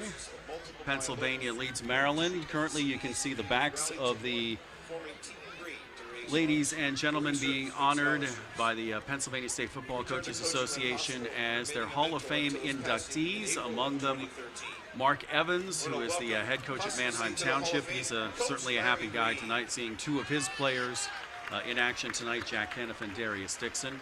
Tom Gravish, who is from East Juniata, Belfont Williamsport, and currently at Jersey Shore, and he coached Big 33 to a victory in 2024. Also honoring Larry Green from Central Bucks East and Pennsbury, Mike Lippy from Littlestown, Tom Loughran from South Park and Fox Chapel, Mike Mishler, who a legendary coach at Erie Cathedral Prep. He ended the 59-game winning streak of Central Bucks West back in 2000 and won 5 state titles with Erie Cathedral Prep. And also honoring Terry M. Smith, who was the interim head coach at Penn State in 2025 for their bowl win against Clemson and all of his years of service in Pennsylvania football. So congratulations to those folks. We had some interviews that took place in the pregame. Gary Stein had a chance to talk with General Montgomery. Here with Brigadier General Frank Montgomery, U.S. War College 18. Happy holiday to you, first of all. Thank you very much. And it's your second consecutive year being here, so just tell us, what is this game about for you? Well, this is a big day. Obviously, it's Memorial Day weekend, so it's a very solemn day, but this is a great celebration of athletes and a Big 33 family and their members. And why is it important to support our youth? Because that's really what this week is about, is youth football, high school football, etc. Sure. So from a military perspective, the youth is our future in terms of the military. We want to have them interested in our program to understand anybody who wants to serve. But it's also important for us to come out and support the Big 33 and other programs like this. So the military should be supporting organizations like the Big 33 with the youth and their development, whether it's from a physical fitness perspective or just community and value. So I drove up from Baltimore this morning, and as I'm sure you can imagine, we saw a lot of American flags being waved in front of the houses, and then up here in Pennsylvania as well, driving through Mechanicsburg. What does that mean to you when you see that, especially on this holiday? It always warms my heart. We're here on Memorial Day to honor the fallen who paid an ultimate sacrifice and their loved ones. So our Gold Star families to us are just our most cherished treasure because it's so important that we never forget that the sacrifice that not only their loved ones made for our freedom, but that their families continue to live with. We thank you for your service. Thank you very much. Our next inductee is Coach Mike Visler. Thank you, Gary. We'll have more from you coming up with your pregame interviews down the sideline in just a moment. 7-0 Pennsylvania leads Maryland. Back with more here on the Big 33 Football Network in just a moment. Enjoying the weekend doesn't have to be expensive. It doesn't require a ticket to get in, large crowds, or wasting your time in traffic. Enjoying the weekend, and I mean truly making the most of it, it's just a decision that you make. It's the people you spend it with, again and again at the end of every week. It's right there waiting for you. Hi, my name's Lisa Burkholder, owner of Journeys Travel in Harrisburg, PA. Our office offers first-hand knowledge, personalized planning, and a stress-free environment to make your vacation dreams become a reality. We are more than just a click of a button. We're here to assist you every step of the way. Whether you're booking a last-minute deal, a destination wedding, a family reunion, or a trip in 2028, we are here to help your journey become memories to last a lifetime. They call it the Super Bowl of high school football. And every Super Bowl has featured a Big 33 alum. But what makes Big 33 isn't where the players end up. It's what happens here, Memorial Day weekend, Central Pennsylvania. Players, cheerleaders, buddies, host families, a community that shows up for its young people. And that's why we show up too. The Burner Group and Renewal by Anderson, proud sponsor of the Big 33 Football Classic.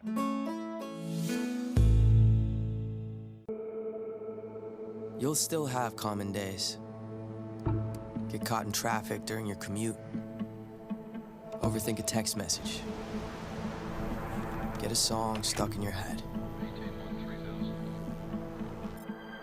This is not one of those days. A few weeks a year and you'll discover the most uncommon time of your life.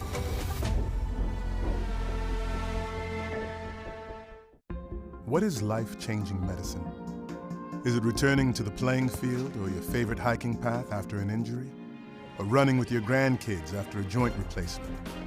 At UPMC, life-changing medicine is all those things. Through innovative research, rehabilitation, and advanced surgical procedures, our experts get you back to what you love doing.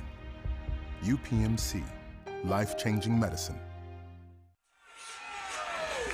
Ladies and gentlemen, welcome to the Big 33 All-Star Cheerleaders. Here come the Big 33 All-Star Cheerleaders. Your Pennsylvania coaches, Bria Mosley, Tatum Mosley, Cam Fleck, and Kaya Randall. Your Maryland coaches, Felicia Zepp, Shailene Hammond, Lauren Lamp, and Aaron Miller-Demi. Choreographed by Kim and Tyler Brash. Music by Crasher and Custom Guts. Give it up for the Big 33 Cheerleaders. From the Maverick Star Rugby.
job by the cheerleaders here at the Big 33. Such an honor to be represented here, and also the buddies coming on the field as well. Speaking of on the field,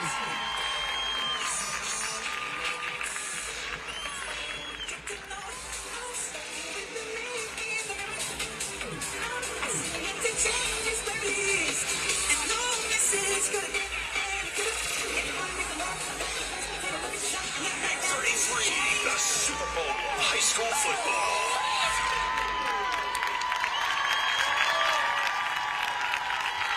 Lewis Riddick was the honorable chairman of the Big 33 for 2026. Had a chance to speak with us in the pregame. Gary Stein has that interview with us now. So this guy, 39 years ago it was, 1987, returned an interception 20 yards for a touchdown.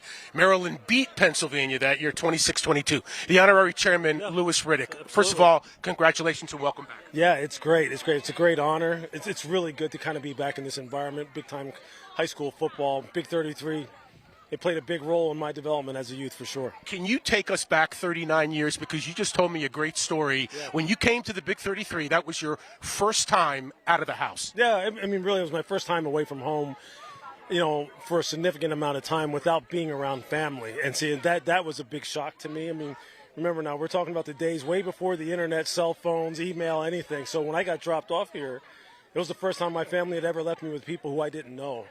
And so it was a heck of an experience for me. It took some getting used to. But I persevered, made it through. I was able to reunite with the host family that hosted me then 39 years ago. She was here, Diane Winter, who wound up coming to the ceremony last night. And it was great to just see someone who was just so nice to me and so welcoming to me. And she hasn't changed a bit, just as wholesome and just as nice as she was back then. And it's just really cool, full circle type of moment. And now back as honorary chairman this year, what's your message? Because you had a chance to talk to the teams. What's your message to this youth? Yeah, I think really, look, this is kind of like a stepping stone for them. This is where now, as all these guys go off to college or wind up, really just entering the workforce and really, working as adults and becoming adults, that this is kind of a stepping stone, because what it is here, this is a level up, right? This is the very best of Pennsylvania, the very best of Maryland. That's kind of how life is. You're going to always be competing against people who are the very best. They're used to being alphas at their respective schools, being guys who are head and shoulders above everyone else. That's really not how life goes. Now the playing field is leveled, so now they get to find out a little bit about themselves. How are they going to respond individually and as a part of a team when they're going up against some of the best from another state? It's not always going to go perfect. Life is very often, or very sparingly, is it linear and is this a straight ride up and everything goes perfectly? This game won't go perfectly for them. How do you respond to it? That's how I remember this game. Heck, when we played Maryland, 39 years ago, the first half, I was getting absolutely worn out. And in second half, had a pick six. We almost came back and won the game. But it was kind of a microcosm of what really life really does present to you down the road, and that's kind of what I emphasize to them. So I think everybody knows about your NFL career. Everybody also knows about your ESPN and ABC broadcasting career. But there was a period in there that I want to ask you about, and that is in the front office of an NFL football team with the Commanders, scouting, and then the director of pro personnel. As a scout, a pro scout, what message can you tell these players from a scouting perspective, what they might be looking for in a player that they can start in high school or maybe even before and use that as they go up in the profession? Yeah, sure. Obviously, there's always the physical skills part of the game that most guys obviously, it's easy to kind of get your mind around that part of it. Like, what are people looking for? Height, weight, speed, position, specific skills. That's all well and good. And everybody is usually pretty motivated to go ahead and try and improve that area. The thing that I always try to emphasize to guys is there's something called football character. That really is what scouts are looking at. What kind of teammate are you? Are you first in, last out? Are you a guy who puts in time to learn the scheme? Are you a guy who is constantly trying to uplift players? Are you the kind of guy who, even when your team wins, are you still trying to bring people along with you when your team loses? Are you a powder? Are you a good loser, so to speak, as far as then getting back to the drawing board? That's the kind of thing that really does sway scouts one way or another towards, hey, if they're trying to decide between player A and player B, give me the guy with the better football character. No one likes a powder. No one likes a guy who's kind of like an energy vampire on a football team. And those are things that quite honestly, in today's world, where everything is about me, and how much engagement can I get, how many likes can I get, how many followers can I get. People don't really concern themselves with the team very much. That kind of environment has kind of fallen by the wayside a little bit. And I mean, you see it in college football, you see it in pro football. And I think that's something, though, that really does separate guys who wind up ascending to be some of the best. They love the game. They love everything that is involved with the game, both individually and from a team perspective. Hey, I'm glad we could share this moment. Of course, you bet. Thank you. All righty. More dignitaries to hear from and more football coming up at the Big 33 Football Classic.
Big 33 Football Classic continues from Cumberland Valley High School. 7-0 Pennsylvania leads Maryland, and we have a number of friends we want to recognize. The first being our friend from Renewal by Anderson. Gary Stein talked with Linda Johnston.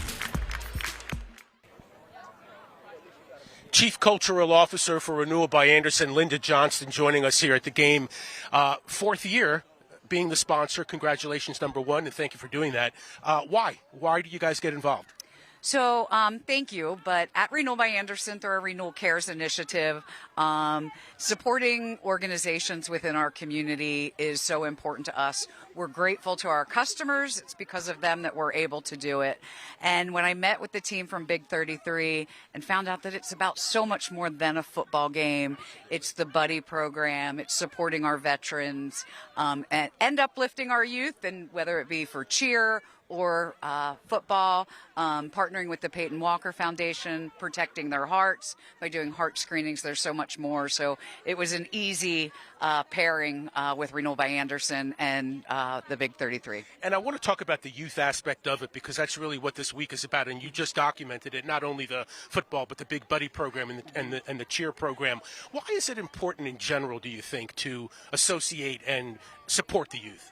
Absolutely. Not only, they make it to this team not just for their athleticism, but it's for their academics and also what they do in their own communities. So that's how they make it to this game. So they're already supporting those in their individual communities. So it's just really special for us to be able to show support to them as they get ready to launch into their future. And as you and Gary talked about, one of them may be in a Super Bowl someday. You never know. I think we can almost guarantee it. Yeah, actually. I think so. 60 years in. Mm-hmm, yep, we really absolutely. thank you for what you do. Thank you. Thank you so much.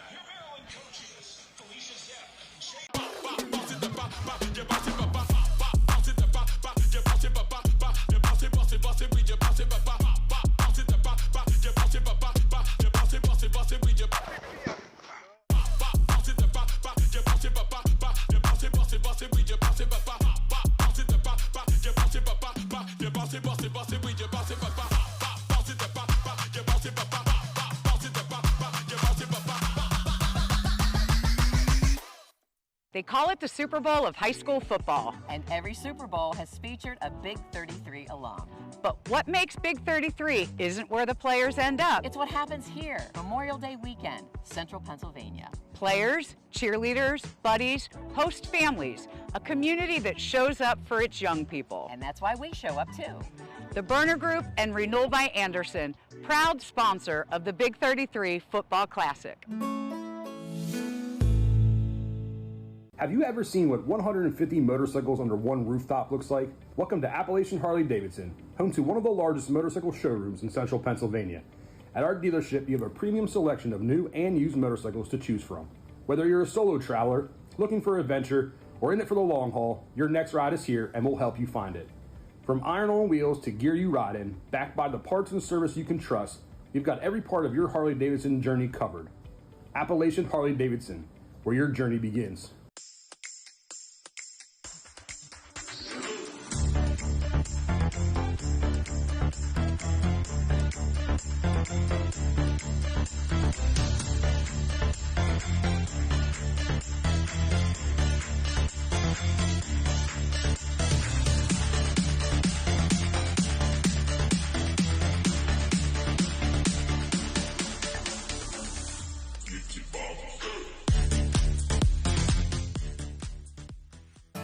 Enjoying the weekend doesn't have to be expensive.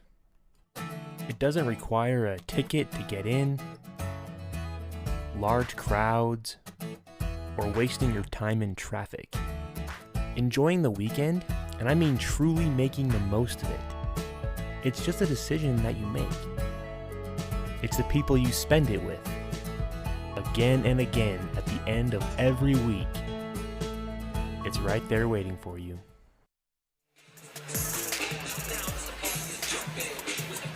Halftime, 7-0 Pennsylvania leads Maryland. A couple more interviews for you. First, we heard from the Army earlier. Let's hear from the Navy. Rear Admiral Eric Verhaeg joined Gary Stein in the pregame. A pleasure to be with a Mechanicsburg, Pennsylvania native, Rear Admiral Eric Verhaeg, joining us here today. First of all, happy holiday to you. Happy Memorial Day to you as well. Fantastic to be here. And talk about being here today in your native town on this great holiday at this great game. It's an opportunity of a lifetime, to be honest, and to watch this game, these youngsters playing this morning or this afternoon was just awesome. They're leaders on the field, but they're going to be leaders in life as well. And in the military, I know teamwork, I know leadership. I saw a lot of that out here today. So this gentleman enrolled in the Navy from Mechanicsburg, Pennsylvania, 1984, and then went to the Naval Academy, graduated in 91. Why choose the military for the career in general? I wanted to challenge myself to become a better version, honestly, and I wanted opportunity, and I saw all that in the service, and I got in, and it was an amazing adventure, to be honest. Great mentors, great teammates. It just opened up a whole new world to me, and that's really what I was after. And you told me that it changed your life. It changed my life, absolutely. Opportunity, I gained confidence. I was part of a team, and that I would change nothing. I loved it. Same question that I asked the Brigadier General. Driving up from Baltimore, I saw American flags waving in front of houses, also here in Mechanicsburg. How does that make you feel, especially on this great holiday? It makes me feel good, makes me feel patriotic. You know, this community, you come to the heartland of America, they make you feel welcome. It's a patriotic community. Everywhere I've walked, I'm here for Navy Week, so anywhere my sailors and I walked, people would stop us and greet us. So it's been a great week. We thank you for your service. Thank you. Thanks for everything you do as well. Great job, Gary Stein, on the sideline for us before the game. Thank you very much. 7-0 Pennsylvania leading Maryland here at halftime. Both teams coming out of the locker room, coming up for warm-ups. Pennsylvania out now. Maryland getting ready to make their way back on the field.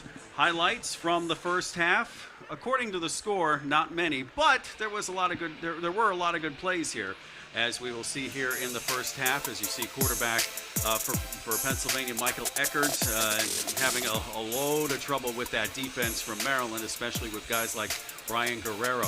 Here's Brent Pasek, who's gone all the way at quarterback. We've seen Kareem Fisher. He made 3 catches in the first half before leaving with an injury. Caden Foster and 28 Braylon Younger had shared the load at running back. And we see one of the long plays here, long pass plays, that was incomplete. Good job by Kyrie Murphy on the stop. Jack Kenneth with the touchdown catch by Blake Turner. Here in the first half, the extra point was good, and that's the only scoring. Eckert, when he was in, he met that Maryland defensive line up close and personal on several occasions. And then Blake Pasek, with the throw over the middle again to Kareem Fisher. And we see here in the first half, the plays pretty even, yardage pretty even as well, and it's been a turnover-free football game, Ben. Yes, it has. Both teams have been taking care of the ball. Both teams have gotten out to decent starts, but just can't finish in the red zone. Pennsylvania was able to punch it in on that drag route that was thrown by Jack Kenneth. That was a long score in the first half. But other than that, it's been it's been hard-nosed football. You can call backyard hard-nosed football. You got a couple people from around here as well, a couple of representatives from not only Harrisburg and Bishop McDevitt, but through around the mid-pen as well. I'm anxious to see how this first drive starts for Pennsylvania. They got a chance to really, really open it up here, and Maryland just wants to get the ball back by any means. Speaking of Maryland, Gary Stein on the sideline with the Maryland head coach. Take it, Gary. Yeah, we do indeed have him. Donald Davis from Mount St. Joe. Talk about the first half. A lot of ups and downs. I mean, it's a great football game, right? 7-0, 2 really good football games. Guys are physical. They're hitting. Kids are making plays. What about in that first drive? You guys were moving down the field pretty good. You had it for like 6 or 7 minutes, but kind of bogged down in the red zone. Yeah, the unfortunate piece, and I never want to see a young person get hurt. They had an injury, and I hope that young man's okay. But when he had an injury, they sort of had a chance to catch their breath, compose themselves. And to their credit, they knuckled up and got the stop. We weren't able to convert there at the end to get any points. And then what was the message to the team at the half?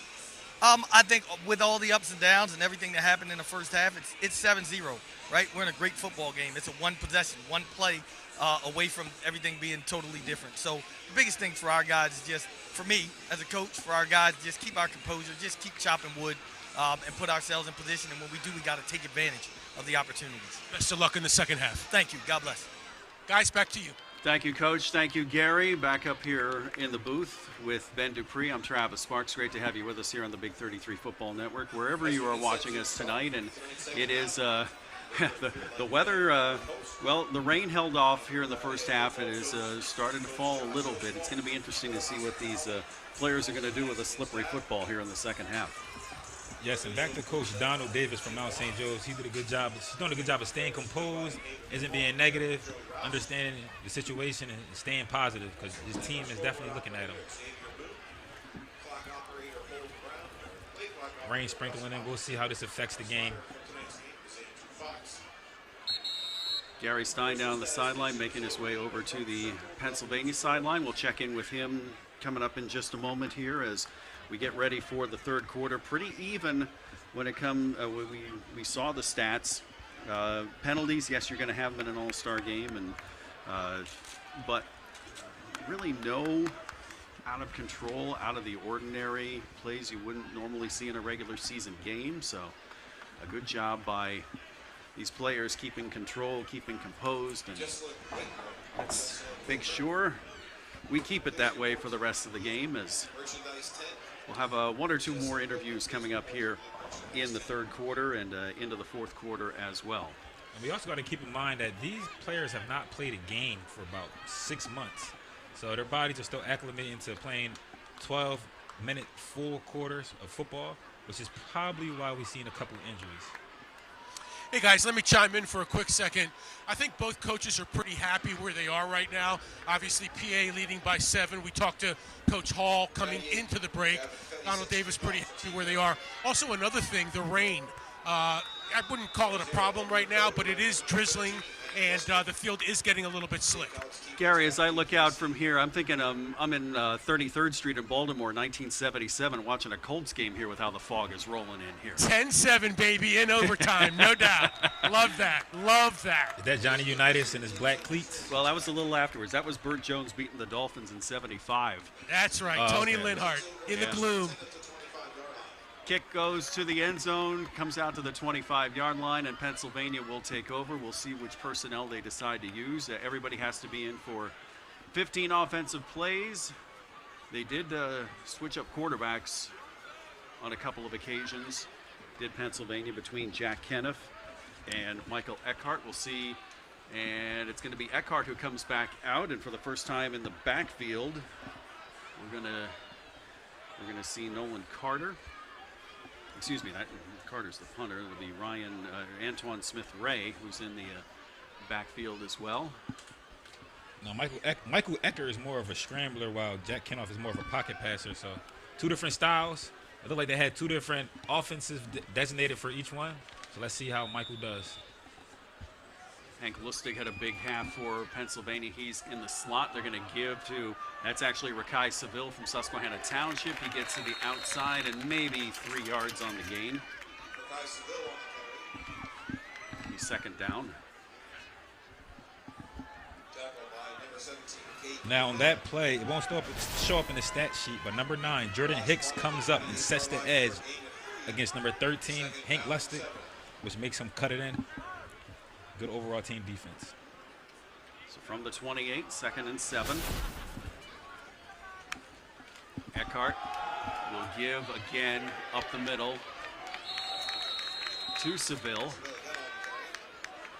Maybe about 4 yards up to the 32. Decent run by Seville. He got every yard he could possibly get on that. Strong gain of 4, so brings up 3rd and short. Let's see if Michael Ecker uses his legs here to pick up these 3 yards. Going no huddle. 3 men in the near side. And now they'll look to the sideline here, get the call from the coaching staff. Ben, I know you were talking earlier about the 60-40 split, run pass. Let's just see this play. I'll comment on it. Eckert over the middle, gets it to Seville, but 4 men from Maryland right there to stop him, and it's going to be a turnover on downs here in just a moment, and we're going to have a punt here on 4th down, rather. I think they may want to change that rule a little to kind of modernize it into today's game, because I can't remember a game that's ever 60% run, 40% pass. Well, there's some teams that run the wing T triple option. But not for an all-star game. Not for an all-star game.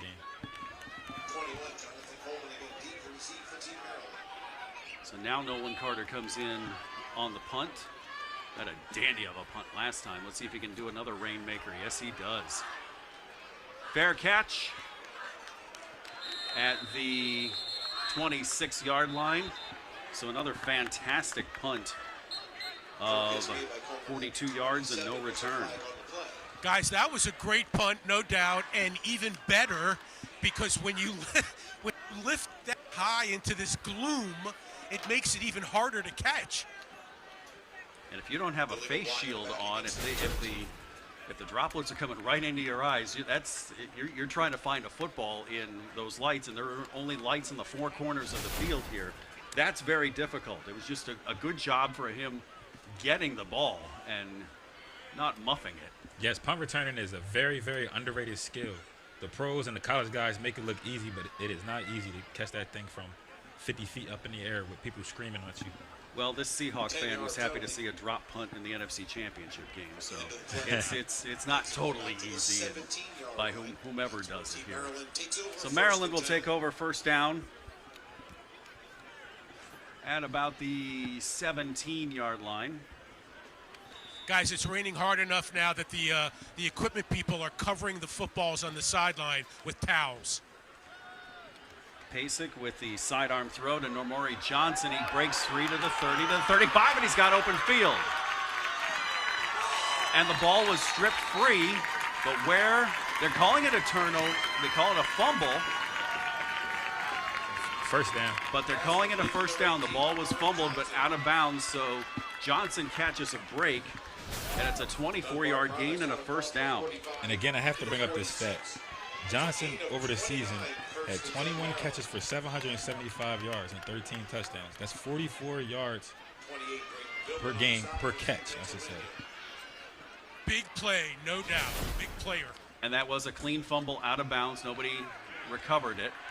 And a good job by Pennsylvania to get on Caden Foster here. That's Joseph Sonda, who was injured in the first half, came back in and made that tackle. For a loss back at the 45.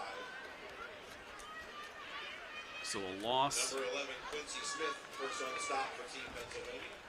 And there it is, the mist that is enveloping us here as the temperature drops below 60. Guys, any room up in the booth? Oh, plenty here. You bring the hot chocolate. Okay, you got it. Who had on their bingo card hot chocolate sales on Memorial Day weekend? Seriously. 2nd and 11 from the 45. Johnson in motion. And Pasek is going to throw in. No, it's caught. So it was intended for the tight end Mitchell, but caught by Jonathan Coleman. And how about being in the right place at the right time, and it's a first down for Maryland. Yeah, it was right in front of us. I'm not 100% sure, actually, that it was intended for the tight end. I think it was just a good timing pass, but either way, that pass was right on time. I tell you what, Blake Pasek is definitely putting on an impressive performance. His stats aren't through the roof, but the plays he's making, they're high-level plays. And, guys, I think he's going to play the entire game. Which is allowed because the original second quarterback was injured during the week and is not playing. There is an emergency quarterback on the roster. And Pasek will run into a brick wall of Pennsylvania blue, led by Ryan Rowe, 31. And it's second down. And that was well read by the PA defensive line, absolutely. Another rule here, the defenders, the DBs, linebackers, safeties, if they're playing man-to-man, they have to be within 7 yards of the receiver. So you can't play prevent defense. You got to be aggressive, and these coaches know that. So let's see if they take some shots down the field.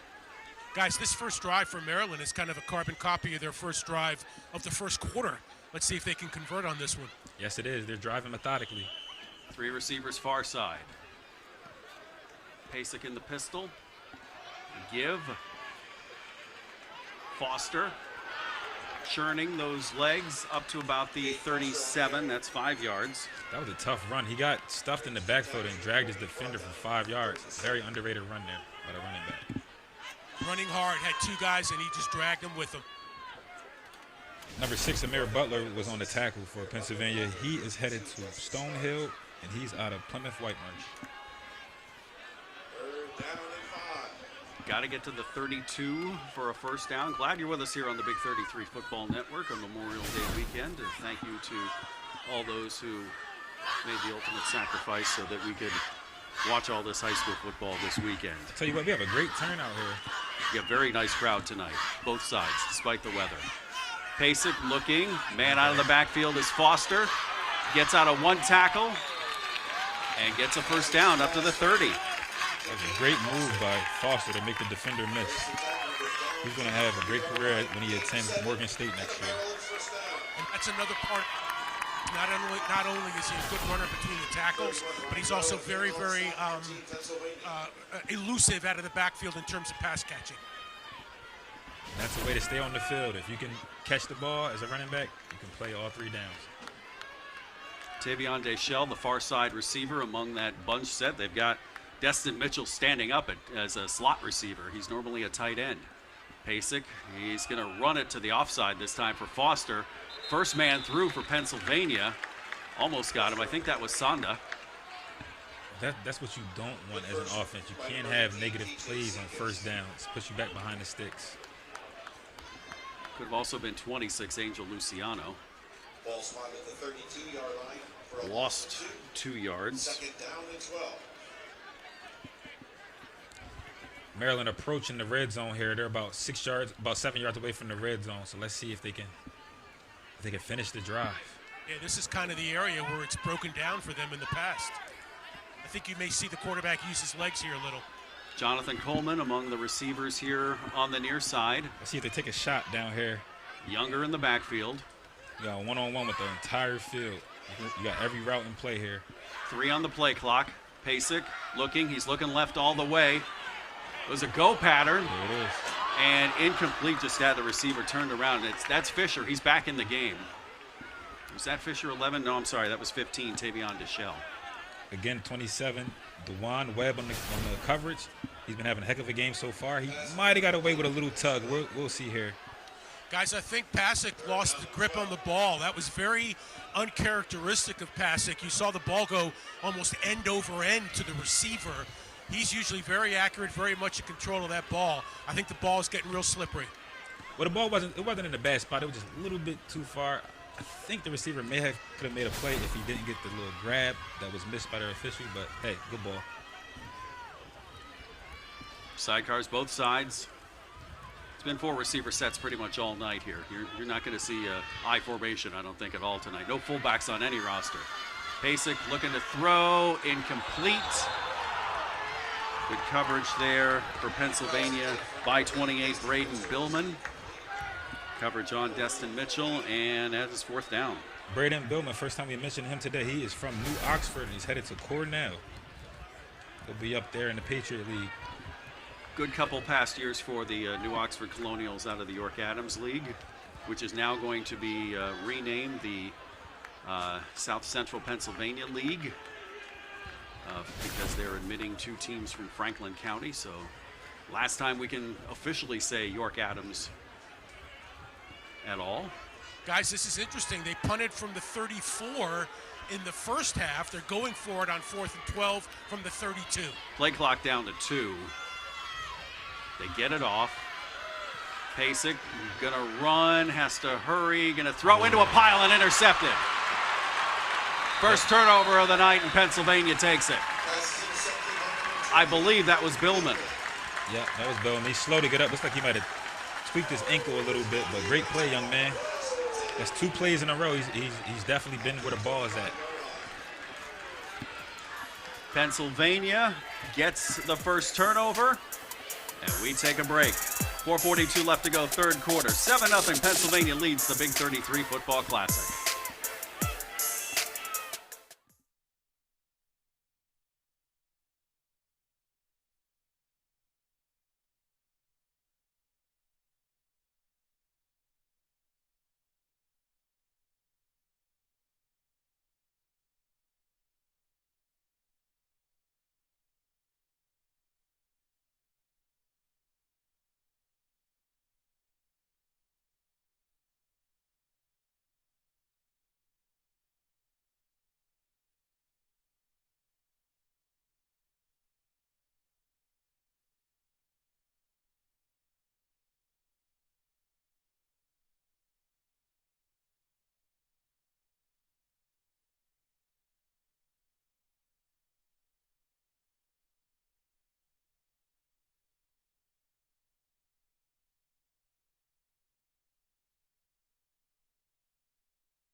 So Maryland's play ends up, the fourth down play ends up in an interception by Braden Billman when Pasek rolls out and across his body, intercepted. Great job by our Invicta camera crew to get all those angles as Pennsylvania comes to the line of scrimmage at the 25. It's first down for PA.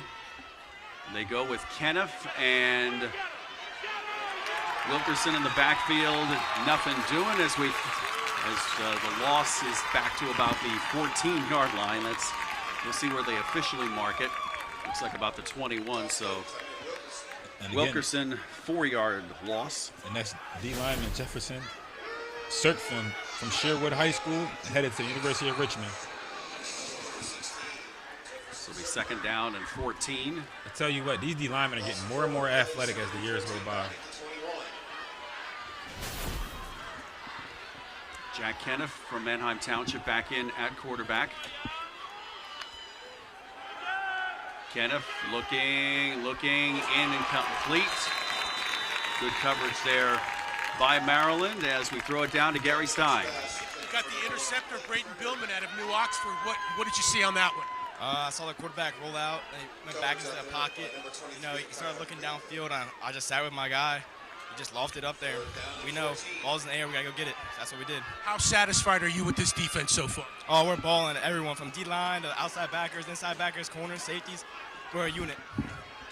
Good stuff. Thank you. Thank you. Yep, you got it, guys. Back to you. Thank you, Gary. Weathering the conditions for us here tonight on the sideline. So we got third and long here. This is not a position you really want to be in if you're Pennsylvania. Just don't get too crazy in trying to make the home run. So we're going to take a time. Pennsylvania takes a timeout. They got a little confused on the personnel and the formation here as we come under 4 minutes to go here in the third period. Now, second half, these timeouts are a lot more precious, so this may come back to hurt PA later on down the stretch if this game remains a 7-point game late in the fourth quarter. Full complement, 3 timeouts, and also, as we saw in the first half, there was a video-assisted replay.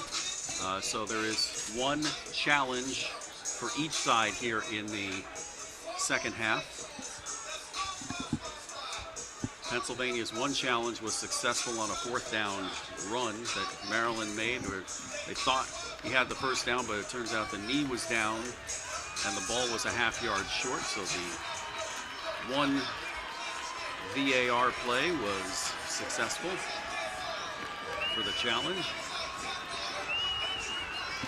First quarter went by fast, second quarter went by slow. I believe the third quarter is going by pretty fast as well.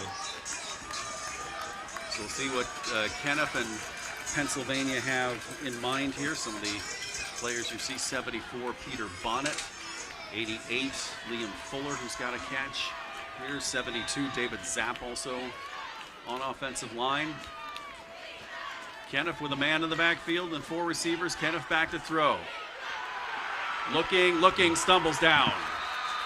Sack on the play by Maryland. A good job by Diego Rodriguez to bring down Kenneth. And it'll be a punt for Pennsylvania. Diego Rodriguez headed to the University of Albany as well. He was one of the best two-way players in Maryland. He played tight end and D.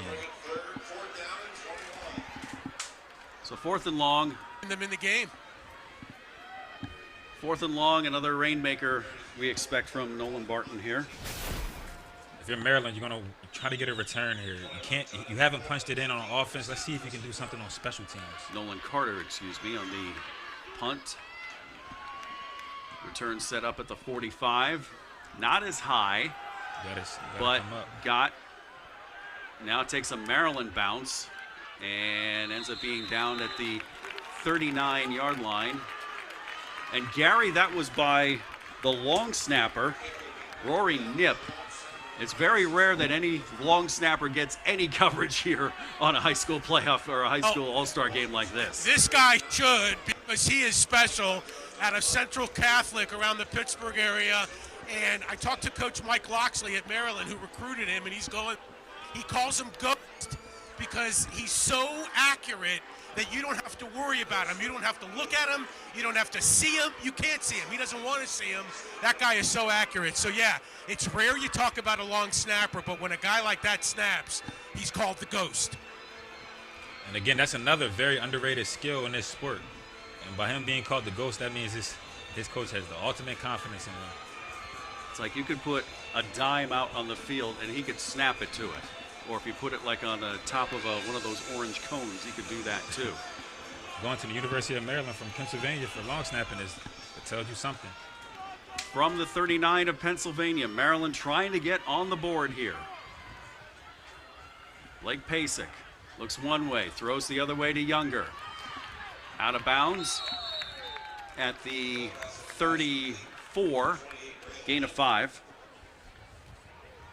Again, Angel Luciano with the stop. He's flying around for this Pennsylvania defense. He's going to University of Minnesota for a reason. Gonna be a gopher. And the 2nd and 5 from the 34.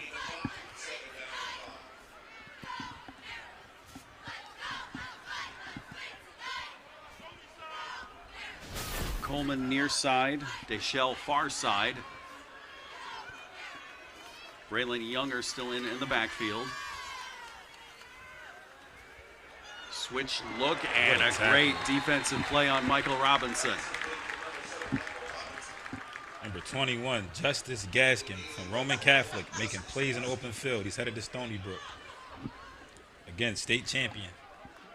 Loss of 4. I had an opportunity to speak with Roman Catholic's head coach before the game. He's here on the sideline. He's in great spirits. He wants to repeat bad.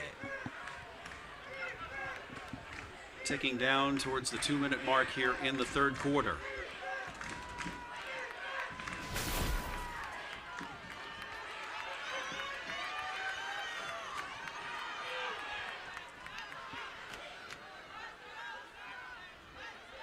Pasek decides to take it himself.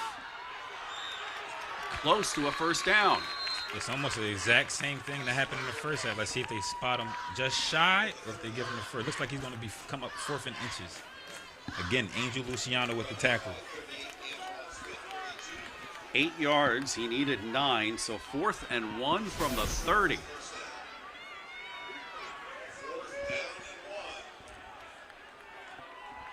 I am going to try to attempt to pronounce 53's name, Olawatawalani Adegorsi. I'm sorry, that was Antoine Smith-Ray on the tackle. So big 53 on the offensive line. I tried to pronounce your name, young man. I apologize if I missed it. Pasek. 4th and 1. He's been going in shotgun all night. Either shotgun or pistol. He's going to take it himself. Oh. No, does not get it. That is a huge stop for Pennsylvania. Joseph Sonda in there among the tacklers. And the Pennsylvania defense holds. Also, number 9, Maurice Barnes from Bishop McDevitt was in. He's on his way to UMass. Maurice Barnes is also a 2-time state champion. He also played running back in high school as well, had a great career, and his better days are ahead of him.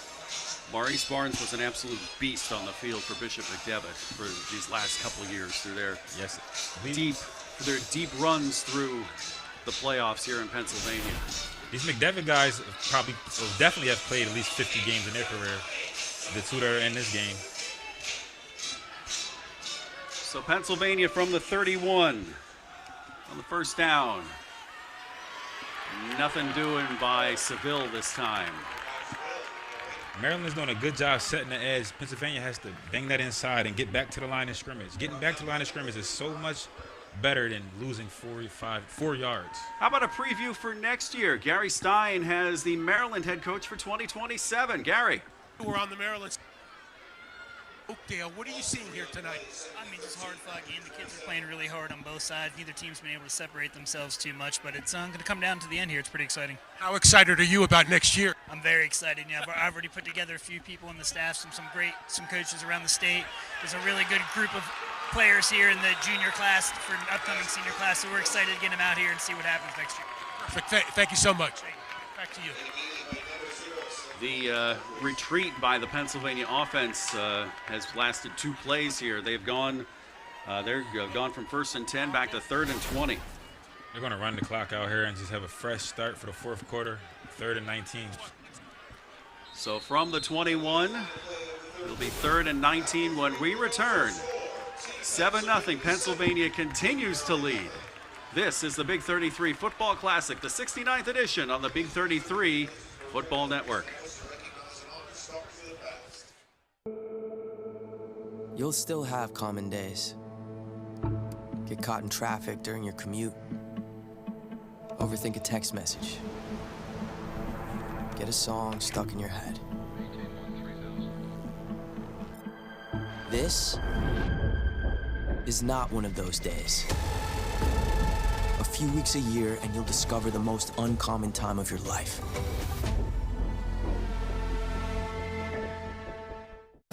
Enjoying the weekend doesn't have to be expensive.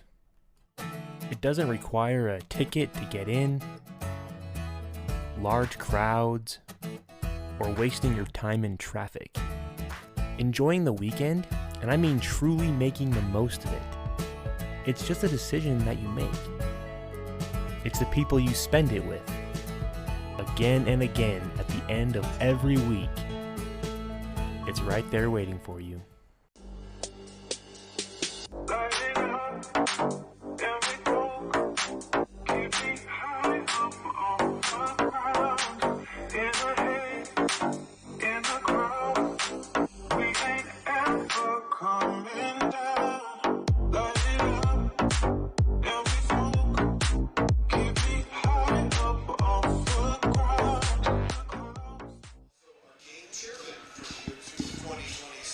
Nothing.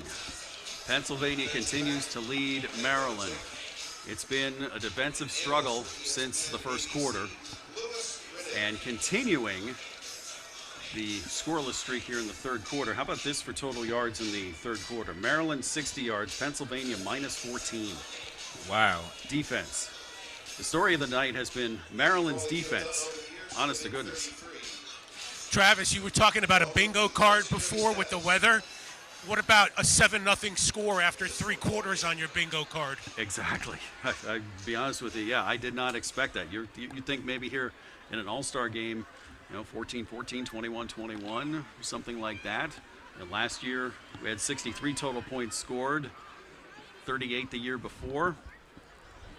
I'm just going to chalk it up to good defense. I agree. Oh, absolutely. That's pretty much what it is. Offensively, we've seen some great players make some great plays, but the defense has stepped up when it mattered most. Gary Cathell from the Big 33 had a chance to talk with Gary Stein pregame. Let's see that. It is an extreme pleasure to have Gary with 2 R's, Cathell, joining us here, the executive director of the Big 33 and the Coaches Association. First of all, happy holiday to you. Thank you so much. And so great to have this on this holiday. But just talk about this game, this event, this week in general. Oh, hey, you know what? This event, it's so wonderful. So I get tongue-tied just talking about it. This is our 69th game.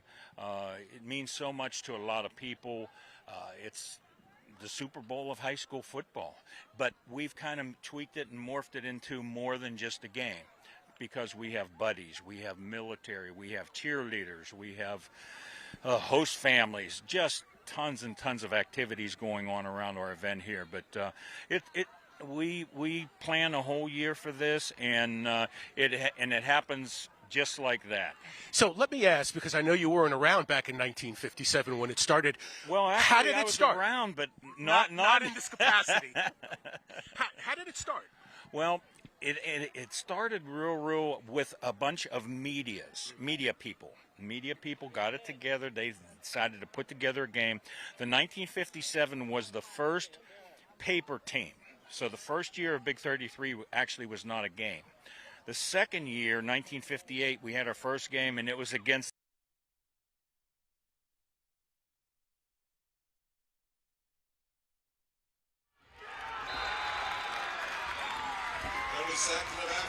Sack in the backfield again by Maryland's defense.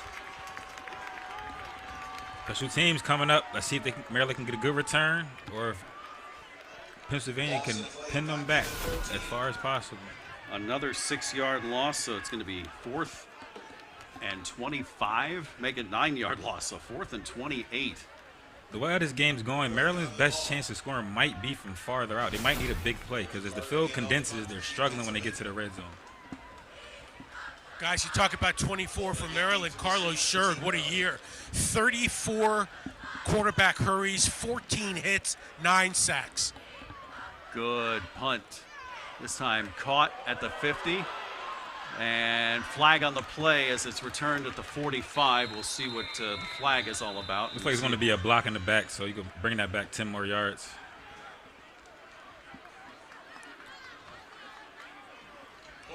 Let's continue our interview with Gary Cathell.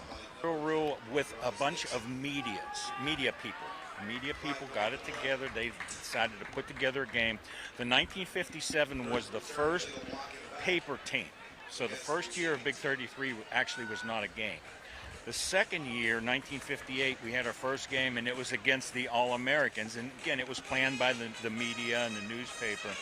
It became part of the Big 33 Scholarship Foundation roughly about 45 years ago. And then now I've been running it this will be my 11th year running the game with a 1-year hiatus with the COVID. So the one fact that stands out about the game and the week in general is the fact that there has never been a Super Bowl played without a past participant from the Big 33. First, it seems almost impossible, number one. But number two, can you just talk about that and how proud you are of that? Well, yes. I mean, we're so proud of that. We've reached out to many people in the NFL, and they are aware of this wonderful statistic. We are, from my knowledge, we're the longest-running high school all-star game, and I don't think anybody else can take on the moniker the Super Bowl of high school football. So, with the great players that have played in this game over the years, it has built itself up to be a very, very credible event. Really appreciate all that you've done. Happy holiday to you, and thank you so much for being here tonight. That's Gary Cathell with 2 R's, Executive Director of the Big 33.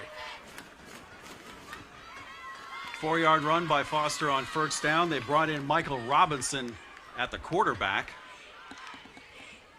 And they're going to run him out of a Wildcat. And he's going to get up to the 48. That's a gain of 4. This is a new look by Maryland. Baltimore Sun, Harford County Player of the Year, Michael Robinson. You're absolutely right. This is a new look. Looking a lot like Michael Robinson, the Penn State quarterback, and the Seahawk fullback from days gone by. Rose Bowl champion. Penn State represented very well on this squad. As they should. 4 receivers and a tight end. We'll include the tight end as one of the receivers here. As Pasek is back in the shotgun. He rolls right, looks, chased, continues to be chased. Does he have enough for a first down? Yes, he does. He dives to the 47 and a gain of 5, and it's a first down for Maryland. That is Pasek in a nutshell, guys. Just very, very elusive, makes big plays, especially on third down. It's interesting to see how well these players pick up on the speed of this game. It's definitely faster than their typical high school games.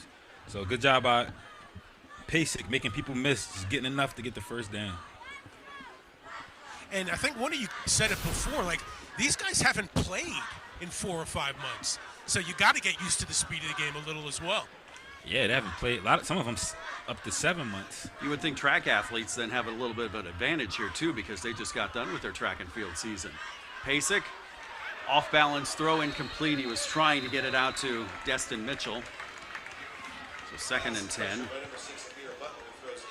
That PA defense had 3 men all over him. Yeah, PA's defense is very disciplined. They're trying to set up a screenplay, but the D-line went with the linemen who were out there trying to make blocks against the corner, so nowhere to throw the ball. Amir Butler, Angel Luciano here on the right side of the defense. Braden Billman on the far side. We mentioned Charles Belzer's name a couple times. Over Ian Stead also on coverage. 2nd and 10.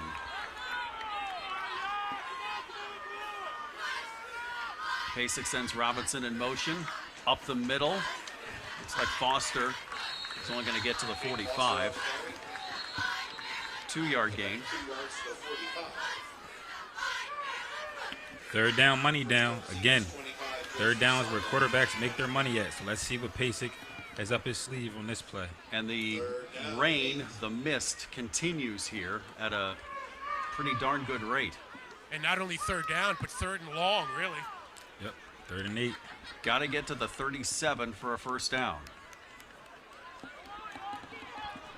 I think I would consider this 4-down territory as well. This late in the game, yes. And with your defense playing as well as it has. Deshell Robinson line up to the near side. Pasek sets his men up with 5 on the play clock. Pasek back to throw, throws it out to Foster. Nice little screen. Gets out of 3 tackles and gets close to a first down. It's going to be 4th and short. Heck of an effort by Foster. He took the words right out of my mouth. What an effort is right. He had over 2,000 all-purpose yards this season. How big is this? 4th and 2. Clock running towards 7 minutes. Now, if you're Pennsylvania, you got to be ready for the hard count. They might try to get him to jump off sides, and they might end up taking a timeout because this play is very important. This is worth taking a timeout to call the right play if you need it. 52, Justice Starks comes in. 20, Darren Jackson. Looks like they're going to call the timeout. Down to 2, down to 1. They didn't get the timeout in? See what they ended up doing. Possibly take the delay and go for a punt. Maybe they tried to draw him off sides and it looked like they broke the huddle late. That hurts. You took the words right out of my mouth again. How painful is that? So 4th and 7 coming up. If you're Maryland, you have to be aware of the time situation. You had plenty of time to call a timeout to get the right play in. Now you got to go back and dial up for 4th and long. And they're taking long to break the huddle again. 13. I don't know, guys. This is a risky call here. Well, their defense is playing well, so I understand it. Yeah. Still, though, the field position game is. And they're not ready. You're going to have to burn a timeout anyway. 3 on the play clock. They got to run it or call a timeout again. Another penalty. Oh, timeout. They got the timeout this time. Leaves them with 2.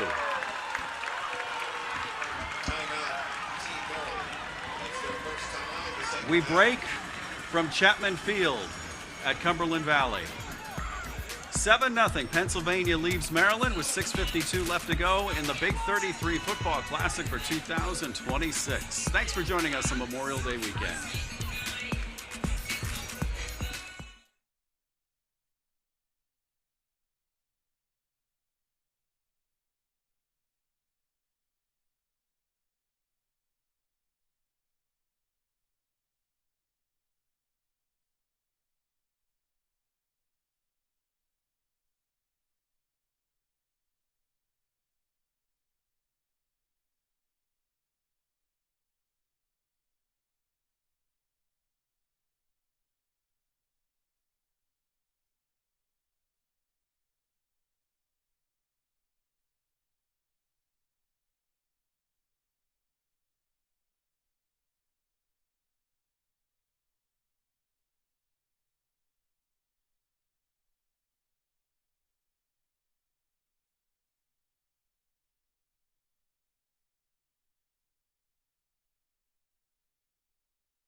So Maryland took the timeout, their first of the half, and they have decided to punt.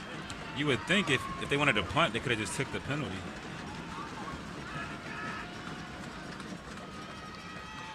Fetty He gets a rainmaker off. He didn't call for a Yes, he did. Yep, we got it. He did before we looked at him. From the 20-yard line, so 24-yard punt, no return. Very safe play by Pennsylvania. Go ahead, Gary. I was just going to say, I tell you what, all things considered, I think PA got out of that pretty good to get the first down at the 20-yard line. So we'll see what they can take advantage. So we did talk in the break, and Gary, you can join us here. Potential for overtime. The college rules will prevail for overtime. In fact, they had a trivia question up on the board here. The first time that went to double overtime was 12 years ago. Overtime is a possibility for sure. I'm jumping the gun here a little bit, but if the score holds up, my vote for MVP would be Hank Lustig. Yeah, he's had a terrific game. You're right. But that's if the score holds up. I think my vote for MVP would be the PA defense. The entire defense, huh? Flag on the play. Absolutely. Sorry about that, guys. Flag on the play. It was thrown on, might be an illegal substitution on Pennsylvania. We'll see what we get for a call. No, they're going to call. No, Pennsylvania ended up calling timeout. So we've got another timeout here. We'll keep it here with 6:45 left to go. Fourth quarter. And Maryland trying to gain momentum off of their win last year. They won 42-21. The year before, Pennsylvania won 31-7. We brought up the amazing fact about every single Super Bowl has been played with a Big 33 alumnus, and that was, of course, the case here in 2026 as well. We had the Hall of Fame inductees tonight as well. The one representative in Super Bowl 60 was Yasir Durant.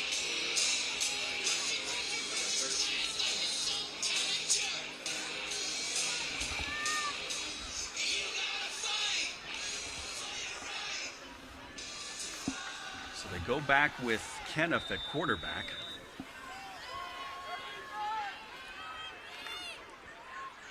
Back to throw is Kenneth. Looking, getting out of a tackle, but not so much, and a good job of defense by Diego Rodriguez. Diego Rodriguez, we called his name a few times today. He's making his presence known.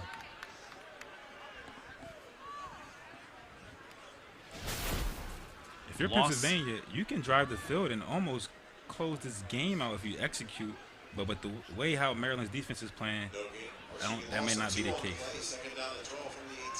I think that's the first, either the first or second time that Kenneth has been sacked tonight. Kenneth is a strong kid. 6'3", 220. 10 on the clock, 2nd and 12. Down to 3, down to 2, down to 1. They get it off in time. Low snap, Kenneth takes it in just right. He's going to run 20, 23, a gain of 5. It's going to be 3rd and 7. Now, it looked like they ran the same play that they scored their touchdown on, with the wide receiver dragging across the field and the running back slipping up the sideline on the wheel. But Maryland has adjusted. It took away the drag and forced the quarterback to step up and run for a gain about 5. Tackle made by Saquon Alphas, who's been very active in this game. 3rd down and 7. Sometimes you can get caught up in the moment as a coach and want to call a spectacular play, but a lot of times in this situation, just call a basic play that all your kids know and go execute. Pollard code, Lustig to the far side. Fuller to the near side. Kenneth looks loft incomplete, was looking for Seville on the play. Just threw it over his head, and it's 4th down. That stopped the clock as we are under 5 minutes. So we'll see if Nolan Carter can add to his very nice average tonight. Guys, he did throw it over his head, but also Jefferson Serkfum again, number 16 for Maryland, sniffed that one out and really made him probably overthrow it. Yes, we called his name a lot today. He's been flying around. Number 11, Kareem Foster, back deep. Fresh, he's from Pilati. Holy moly, another rainmaker for Pennsylvania. They pick it up, and good decision this time to the 40. to the 43. So that was actually a very smart move by Jonathan Coleman, because had that bounced, that could have gone all the way back to the 20, but instead he returns it to the 42-yard line, so it ends up being a net of 35 off that very high punt. That might have been Carter's best punt of the night, but a heads-up play by Jonathan Coleman. As we take a look at it, number 28 for Pennsylvania, Braden Billman, with a great open field tackle. He's also had an interception today, and he's played very, very well. He's making the case for defensive player of the year. I'm sorry, of the game. So Maryland starting on their own side of the 50. It's 1st and 10 at the 42.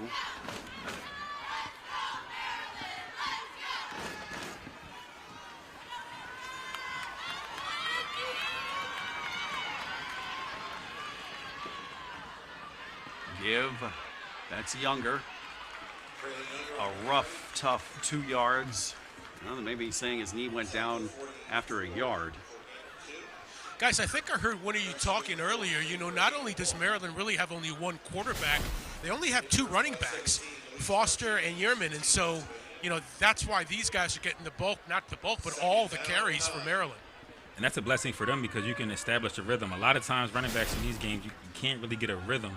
But with you taking 50% of the snaps, that's more than enough snaps to find your groove. Really tight formation this time. Yeah, they need to get on the ball good. Yeah, got to have your 7 guys on the line here.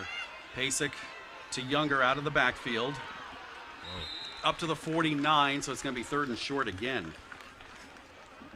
Number 8, Marcus Jaeger on the tackle. So I'm sorry, number 6, Amir Butler. So that was a route that cleared everybody out and left Younger open and got his couple of yards. Guys, you know, one thing the PA defense has done extremely well tonight, and that is shut down the long passing game. Pasek is an excellent deep ball thrower. They have had nothing as far as the deep ball is concerned tonight. Great call, Gary, and that may be the difference in the game, honestly. Damari Johnson in the slot. We'll see if they throw to him. Batted down, incomplete. Another great play by Pennsylvania and T.J. Sinkus. Second time he's able to get his hands on a 3rd down pass. So they say 3rd down is the money down. He's been getting money so far. 3 minutes left to go. It's 4th down. Gotta go. I would say this might be the game, but it's definitely not the game the way how Maryland has been playing. If they don't get it here, they got time to get the ball back. 2 timeouts. Two timeouts, exactly right. 1 for Pennsylvania, 2 for Maryland. Got to get to the 48, 4th and 4. Does Maryland continue the drive, or can Pennsylvania's defense hold one more time? Some of the coaches are saying they're going to the right side. Pasek looks left, looks up the middle. He's got open field. He's got the 1st down. Gets out of bounds at the 33. The drive continues on a run of 19. Oh, don't call that, sir. I guess he did. You got a taunting flag. I thought that the defender was just playing with emotion in an All-Star game, but tack on another 15 points to put him inside the red zone. Yeah, that's unsportsmanlike right in front of us here, no doubt about it. That's a huge penalty right now. That's a huge penalty. So add 15 from the 35. It ended up being a 17-yard gain. Add another 15. Go to the 20. But Pasek making the play on 4th down. That's what good quarterbacks do.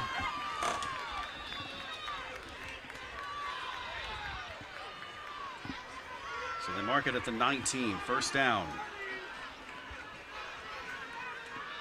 They go Wildcat this time. Robinson and Foster in the backfield. Robinson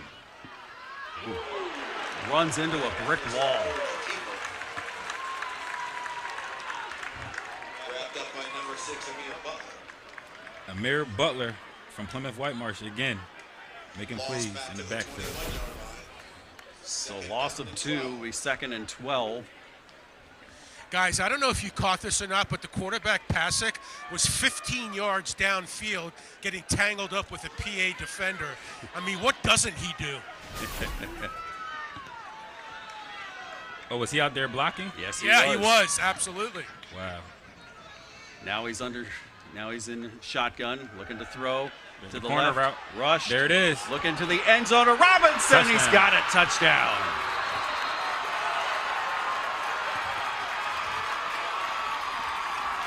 What a play. What a throw. What a catch. What a route. And there goes the lights. The light show. Awesome light show here at Cumberland Valley. Meanwhile, we do have a player injured for Maryland.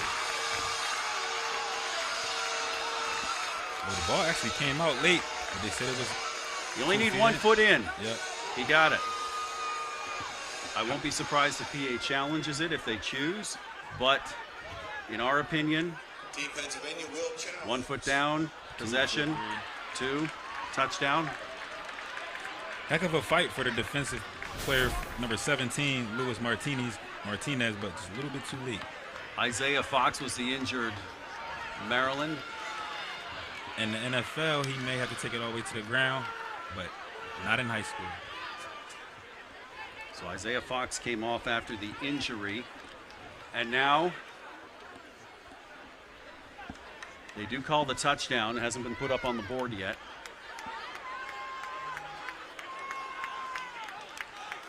The next question is, do you go for 1? Do you go for 2? Me, as a coach, if I'm the away team, I go for 2. If I'm the home team, I go for 1. That's what Maryland does. Here's the replay again. They are looking at it on replay. But he had full possession. Looks like he has full possession there. 1, 2, basically 3 feet in. And then ball comes out. Referee's right there. He sees everything, so. We'll await the call as this has gone to replay. Again, the replay views that they are using are not our cameras. This is the VAR system. And we await the call. Our opinion up here in the booth is touchdown. That's why they haven't put the score on the board yet. They are. This is under review.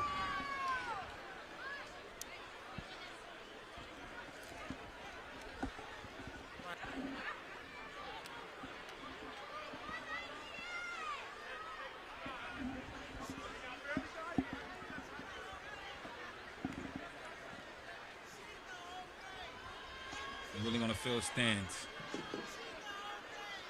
The ruling on the field stands. Touchdown ball.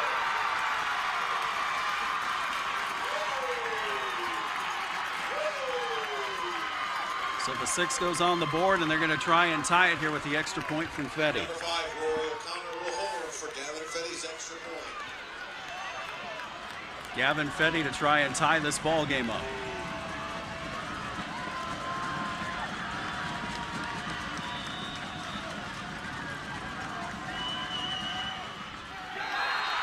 And he hits it to the highway.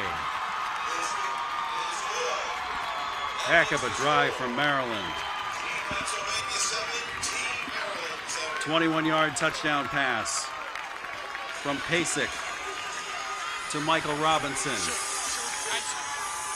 And it's 7-7, Gary Stein on the sideline. Well, the touchdown maker, Robinson, is. Tell us what you saw.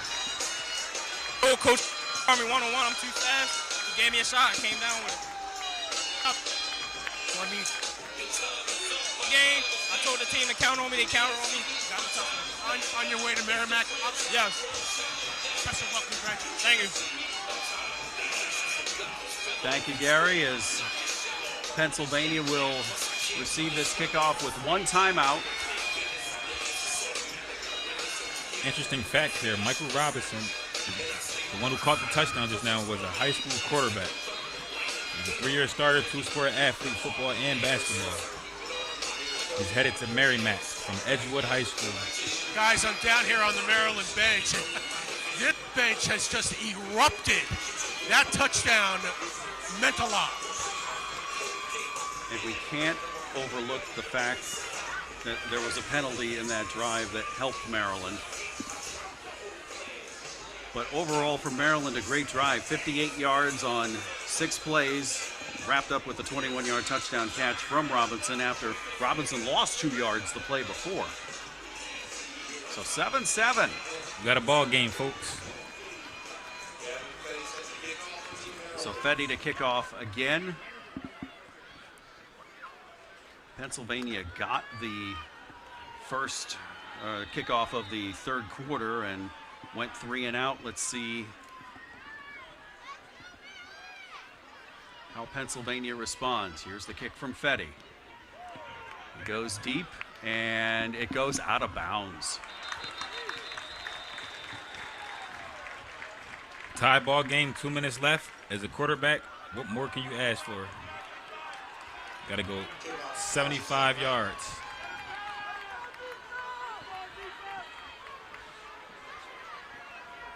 Well, with the kickoff out of bounds, you only have to go 65 Actually, now. Yep, out of bounds. Good call.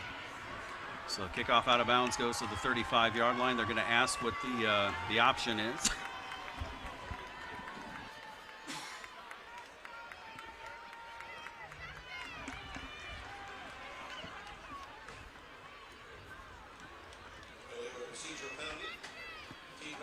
So check that, 60 yards. So the kick goes out of bounds and it gets spotted at the 40. Looks like Michael Eckert is in the game. So Eckert back into quarterback.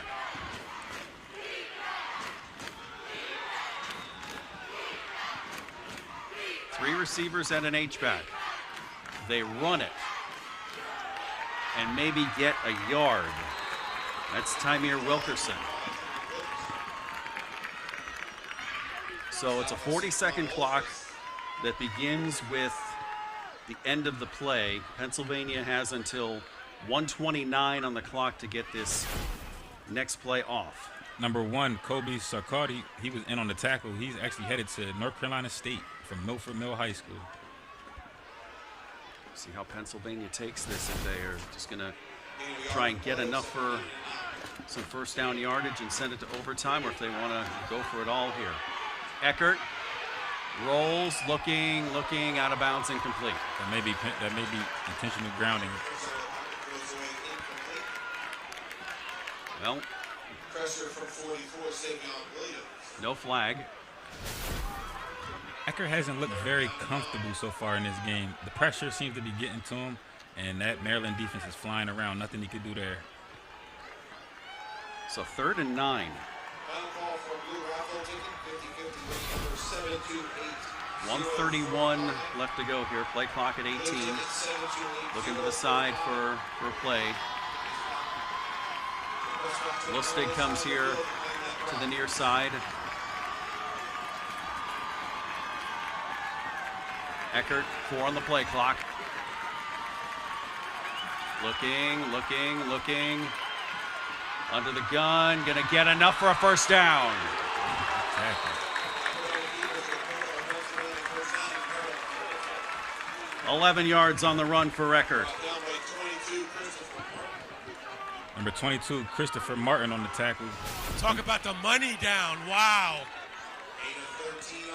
Clock rolls at 1:10. Eckert gets them back on the ball. That was a textbook tackle. Eckert gonna run it again. Cue draw. Up the middle to the 45. That's a gain of 3. Pennsylvania with just 1 timeout left and 50 seconds. Again, that's where the timeouts come in crucial at. Philpott, 99, wasn't going to be moved on that play. Looking to the sidelines at 40. They get the play. 19 on the play clock. Eckert looking, throwing, incomplete. Wanted Lustig. So 3rd and 7.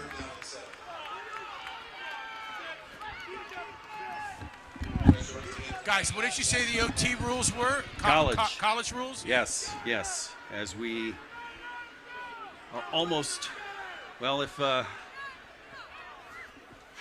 were betting a bag of Skittles on this one, I would be comfortable in saying, yeah, we could be seeing some bonus football tonight. Well, I love Skittles. I think Pennsylvania is about 20 yards away from field goal range, so let's see if they can get a chunk here in this last 23 seconds. Eckert to throw.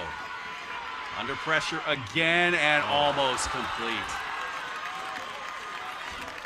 Now, do you go for it or do you punt it? Pollard had one hand on it, couldn't get two. It's incomplete. 18 seconds left to go, 4th down. Eckert staying out there. Yeah, I think you got to, well, no, wait a minute. They're going to talk about it. I think you got to kick this away. I agree with you. We'll see what Pennsylvania does decide as they take their final timeout. I mean, if you don't kick it away, you go for it and you don't make it, you give them the ball at the 45-yard line. Doesn't make sense. It'll be about 13 to 10 seconds left after this play. So, and just based on what I have seen tonight from the Maryland receivers, I would say they have a slight speed edge, especially with Robinson, and that was before he made the comment that they can't catch him. But I gotta say, if you're Pennsylvania, my opinion, you got to punt and make Maryland drive a long way or go to overtime. And again, the rule with the DBs not being able to play deeper than 7 comes into play here. So you can't just back up and play prevent. You got to be there. You got to play your man. But it doesn't mean you can't line up at 7 and bail out, but still.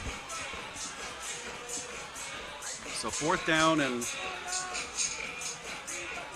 Nolan Carter has been a diamond in the rough. However, it's like Michael Eckert is coming back out. Eckert is coming back out. You're absolutely right. That's what I'm talking about, man. We got an all-star game. Let's go for it. Oof. Let's see what happens here on 4th down. They have to get to the 38 for a 1st down. Does Maryland call timeout and talk it over? They might want to save it for all. Oh, they got 2, so.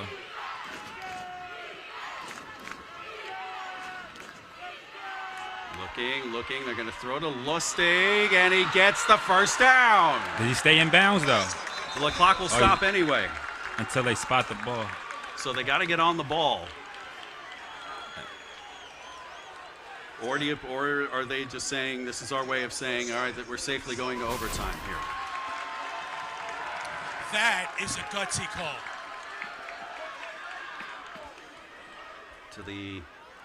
So an 8-yard gain. So the question is, are they going to run the clock when they spot the ball? Because he is tackled in bounds. He's definitely in bounds. I think they will. You gotta spike it, and then you gotta throw it deep. Or try to field goal. What that would be about a 54-yard field goal. In this nasty weather, the flags are kind of limp on the if they are. They're blowing just a little bit, but they still haven't moved the chains. I think we could have a challenge. Maryland coaching staff was out, and they're going to call a challenge. Maryland's talking about it. They saved their one challenge to make sure that got the 1st down. So this, if the call stands, it's a free timeout for Maryland right now to catch their breath and get ready for the final 11 seconds here. Glad you're with us this weekend on the Big 33 Football Network. 69th annual Big 33 Football Classic has been an absolute dandy. If you love defense, this has been a darn good game for you. Yes, it has. And we still got 11 seconds left, and it seems like an eternity amount of time. Guys, down here on the field, both benches, just the speed that these guys are playing with, considering they haven't played in 6 months, amazing. Doing an awesome job tonight. Kudos to both teams to getting ready for this contest tonight. And they had to do it in some pretty bad weather earlier this week. Now we've been kind of half complaining about the mist. Challenge is no good. They confirm the spot. It's a first down. So importantly, that allows Pennsylvania to line up and get a quick spike. Or run a play. They're going to get everybody in place here.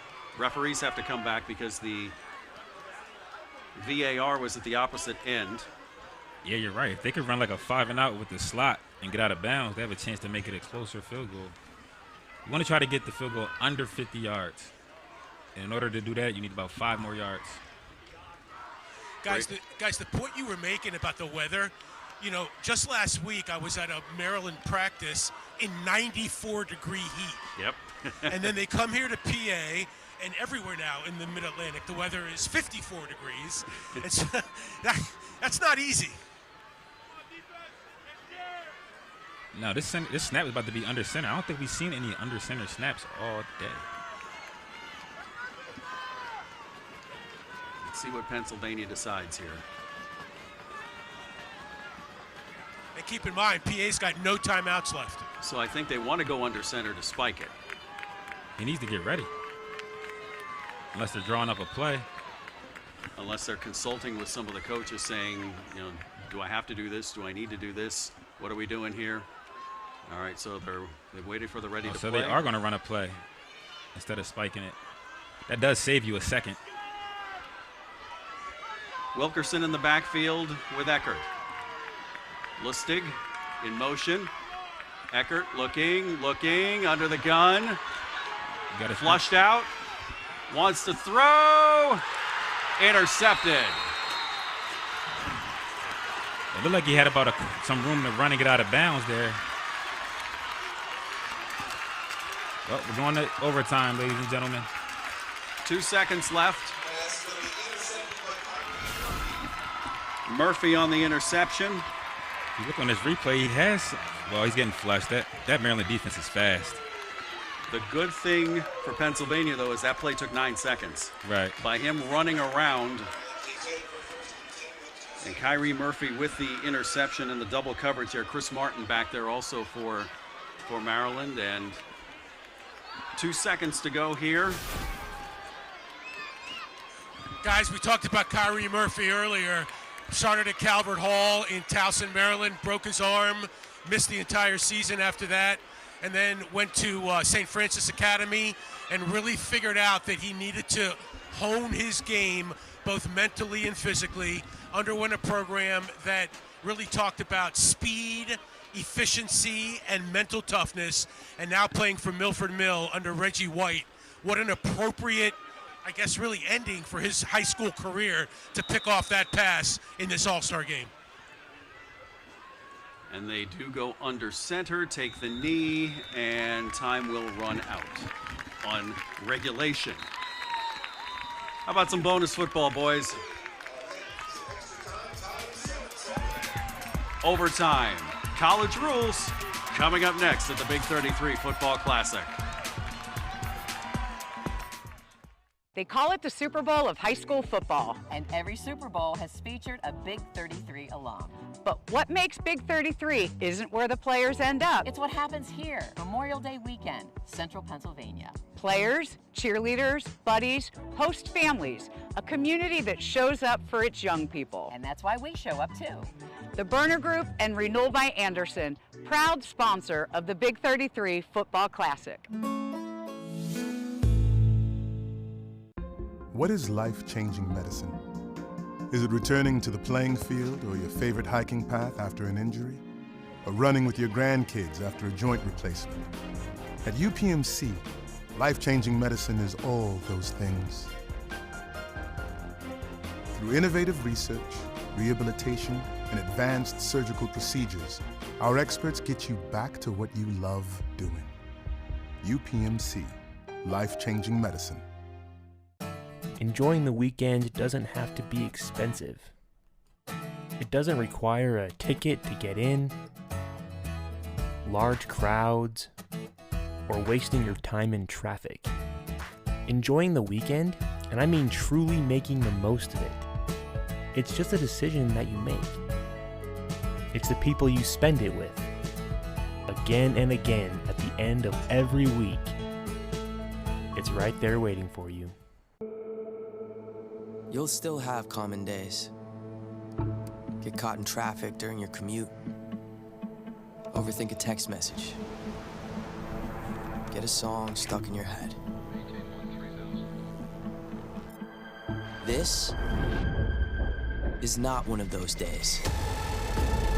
A few weeks a year and you'll discover the most uncommon time of your life.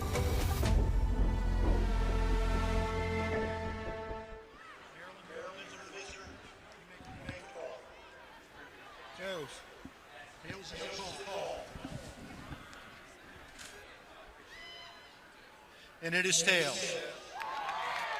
Offense, defense. Defense. We want to defense, son.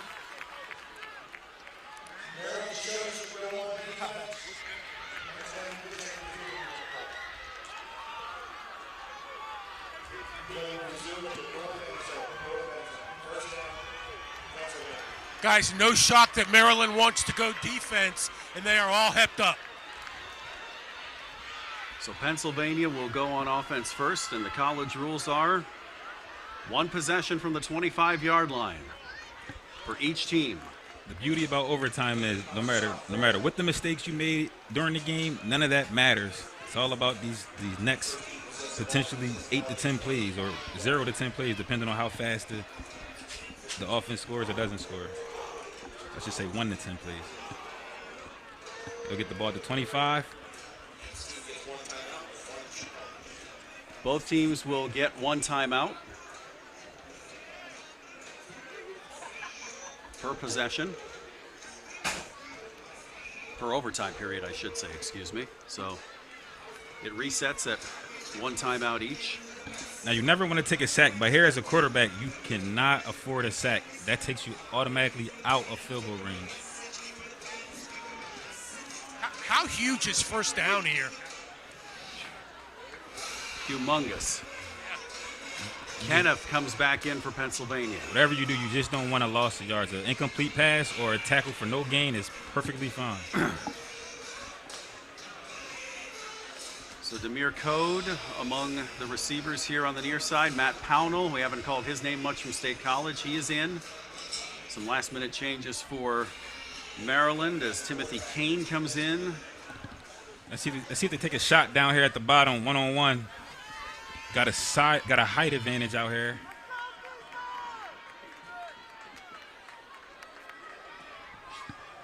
So Kenneth. But number 12 is Kyrie Murphy. You might not want to try him. He's been having a heck of a game. Kenneth looking to throw. They're taking a shot to the end zone. Incomplete. They were looking for Pownell. Blanket coverage by Tim Kane. All day, both teams, these DBs have been doing a heck of a job.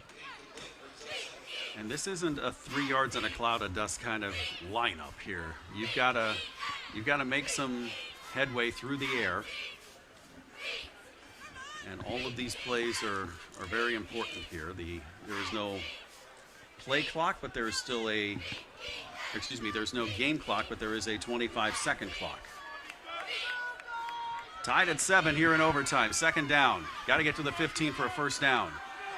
Kenneth under pressure, looking, he's sacked. And that's what you cannot afford. Diego Rodriguez.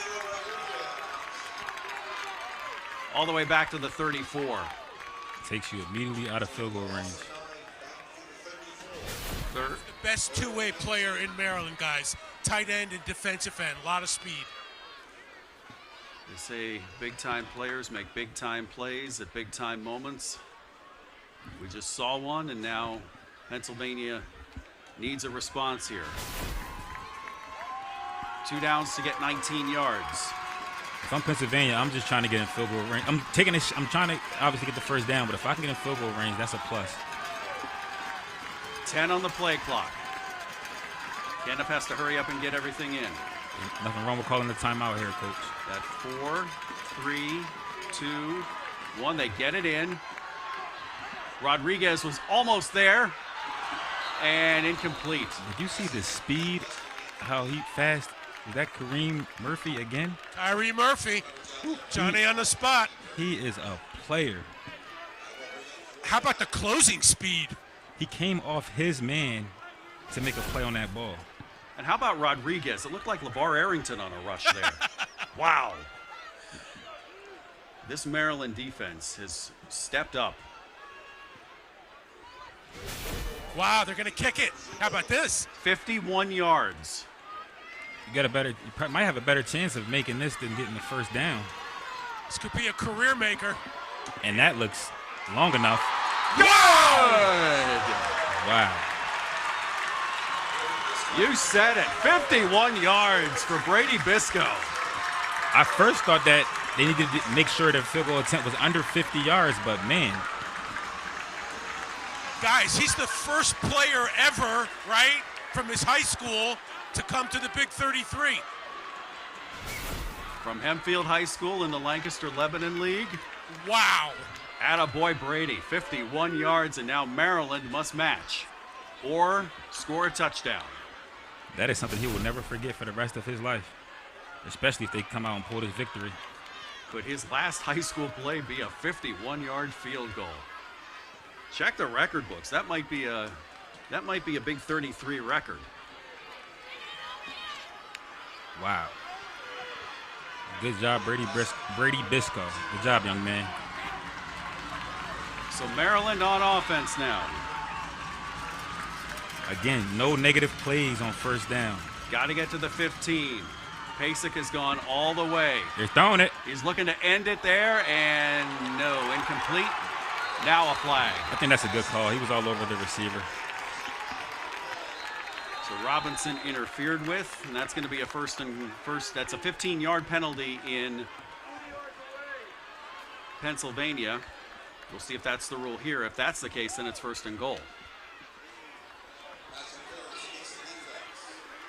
Is that the first PI penalty called tonight? That is. Wow. So first and goal from the 10. Or do they call half the distance? Yeah, probably half the distance. They're discussing it. If that's half the distance, then it's first down, and 10, it's not first and goal. Actually, no. The ball should be on the 15. If the ball starts on the 25. 25, they're saying 15 yards. Yeah, it should be on the 10.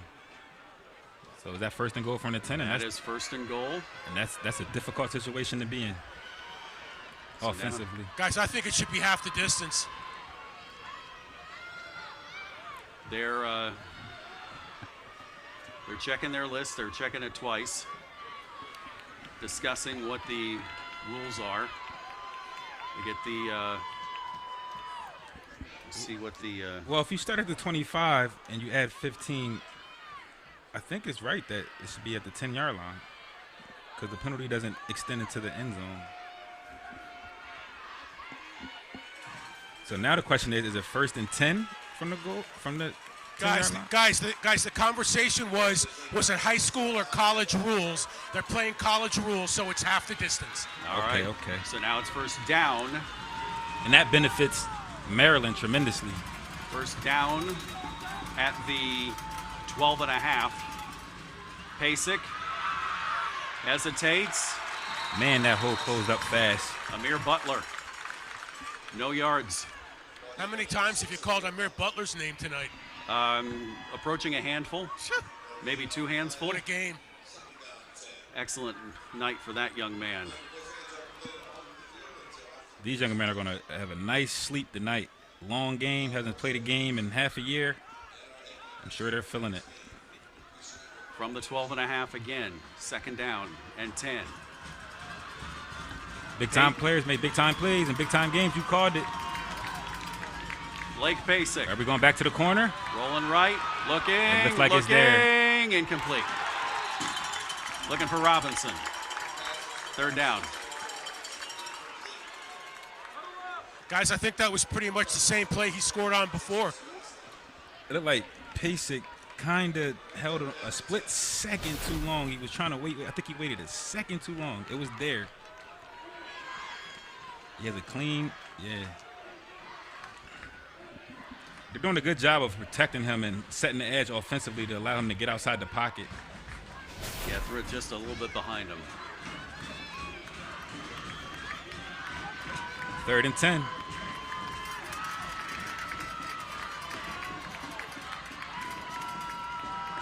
For Pennsylvania, hopefully your D-line can get some pressure on Pacek.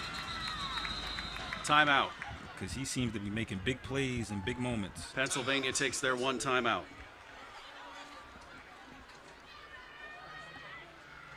So, got to get to 2.5 yard line to get the first down for 1st and goal. If you don't get the first down, it'll be 4th down. Field goal. Gavin Fetty does have a good leg.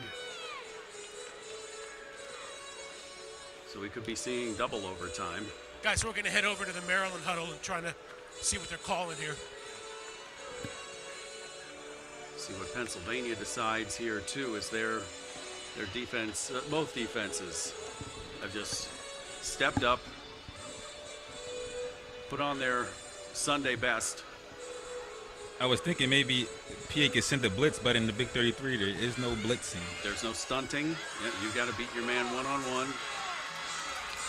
Can't be any elaborate coverages or anything like that. You know you're getting man-to-man, so maybe you get some type of pick play, rub play, motion, get somebody lost and get a guy wide open. But again, Maryland does not have to score. They can get a first down without scoring. Foster back in. We may see 15 on this play. Taiwan Dashiell. Let's see if it works out. One-on-one to the top.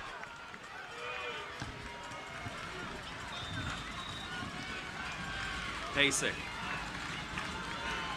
Looking, and throws it out to Foster. Foster to the 5. Makes a man miss. Oh, to the 7, excuse me. We got 25, Joseph Sonda from Imhotep Charter with a great play from the D-line position. He's headed to the University of New Haven. So the 4th down. Got a kick. We'll see if Fetty comes on here. Got a kick. Fetty is on.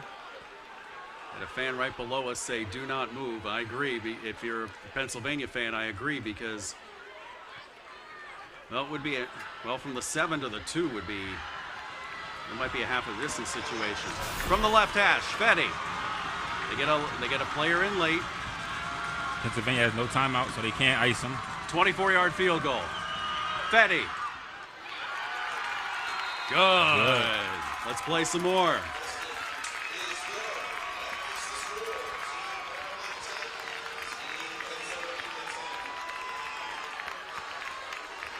Pretty exciting for my first Big 33. Thank you, guys. So for the first time since 2014, we're going double overtime.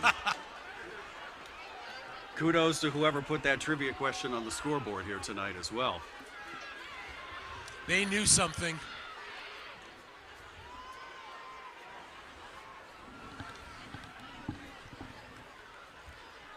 So we're having fun here with the Big 33 Football Classic, the 69th edition, and the game that nobody wants to end it right now, because it's been an awesome defensive game. It's had its share of excitement on both ends of the field. Yep. So now Maryland should get the ball first, since they were on defense first last overtime. Exactly. All right, so Maryland will take over at the 25.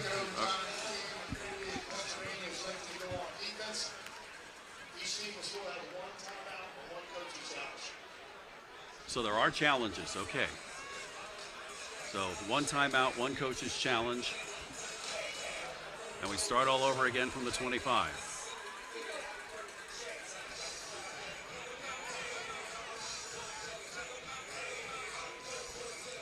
Bassick asked for another football. He wanted a dry football. I don't blame him. Personnel for Maryland this time around. Jonathan Coleman is in. Caden Foster. Big 71 that you see there is Tegan Cox. Yeah, Maryland hasn't done much on the ground, so I believe it's going to be Pacek's arms or his feet that wins them this game, if they do prevail. And he's played every snap tonight, guys.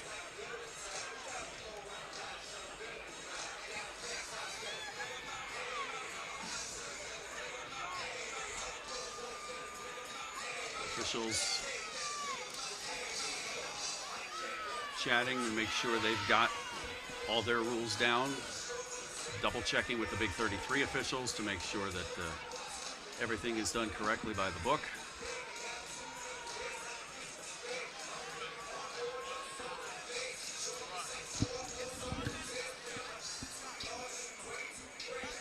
Here Gary Stein down the sideline with the officials, making sure that the right amount of guys rush.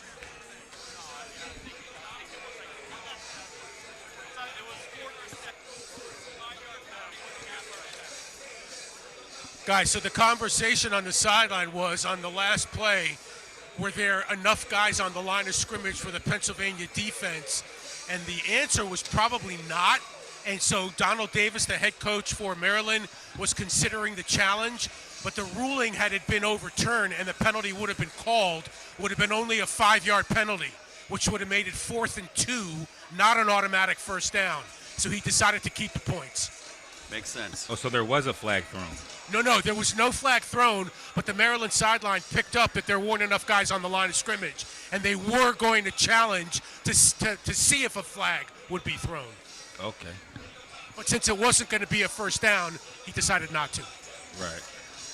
So the points stay on the board. We're tied up at 10.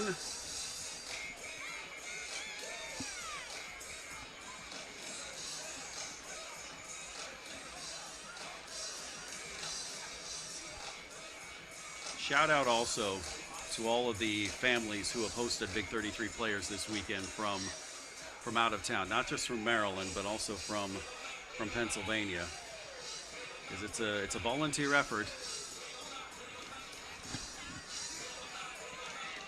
And shout out to all the families who hosted Big 33 players, and also all the buddies as well. Looking down in the end zone, there's still a couple of the buddies hanging out. That's where they have to go 2 for the drive. That was the discussion. Okay, so no extra points. The only kicking would be from field goals. So they got to go for 2 if they score the touchdown.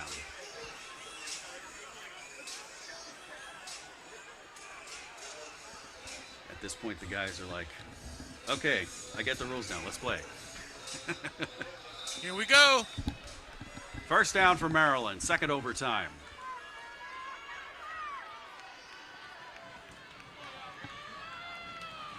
Pasek. Looking. Flushed out. Throwing end zone. Incomplete. Great defense. Number 12. Ayan Steed, again, the corner from Roman Catholic. The thought on the sideline, guys, I was right down here. Maryland wanted a face guarding call. No call, of course. So 2nd and 10.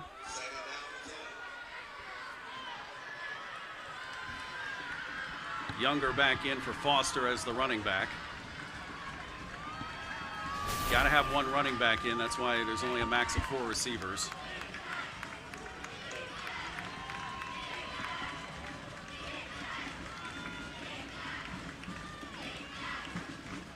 They run Younger up the middle. He's running hard.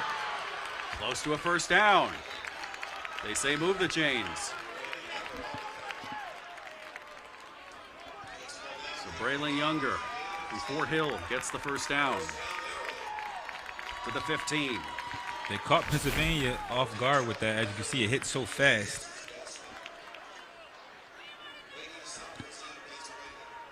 And that's called BYOB. Be your own blocker. From number 28. That's a good one, Ben. A couple substitutions for Pennsylvania. They get 11 back on. Pasek from the 15. Gives it to Younger again. I did not have double overtime smash mouth on tonight's bingo card either. He gets 3 yards to the 12. We tell you, we got total opposite game from last year. Last year was a blowout. This one is a barn burner. Well, Well, this is a barn burner in a different kind of way. Right. Usually a barn burner is 55 to 54 or something like that. Yeah. 15 on the play clock. But I tell you what, as low scoring as this game has been, it's been very entertaining. And the defenses have provided most of the entertainment. Let's see if they look at the slot right here. Pasek goes to Foster. Foster down to the 7. Looks like it'll be about 3rd and 2. Love that misdirection. About 3rd and 3. About 3rd and 3. They hurry up to the line. Foster in the backfield with Pasek. They tried to draw him off sides. Good discipline by Pennsylvania. That quarterback is in command, guys. Pasek, Foster, Checks to a left run side. play. Has the first down. Down to the 3. Maryland did exactly what I thought they wouldn't be able to do, and that's ground and pound in this second overtime. Got a man down for PA. So we have a stoppage in play here.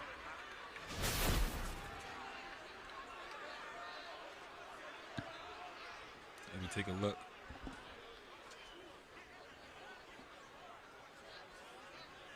These Maryland running backs, they're running with an extra chip on their shoulders now. They smell blood. It's up to PA to step up to the plate and get a stop.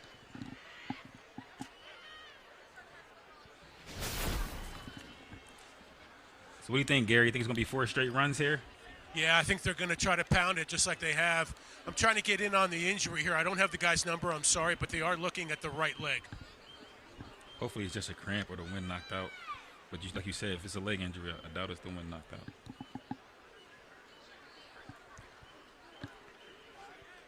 We take a break on the Big 33 Football Network. From Times Square to your local community, from local sports to international conventions, Invika has changed the broadcast and video landscape, bringing professional quality and service to organizations across the globe.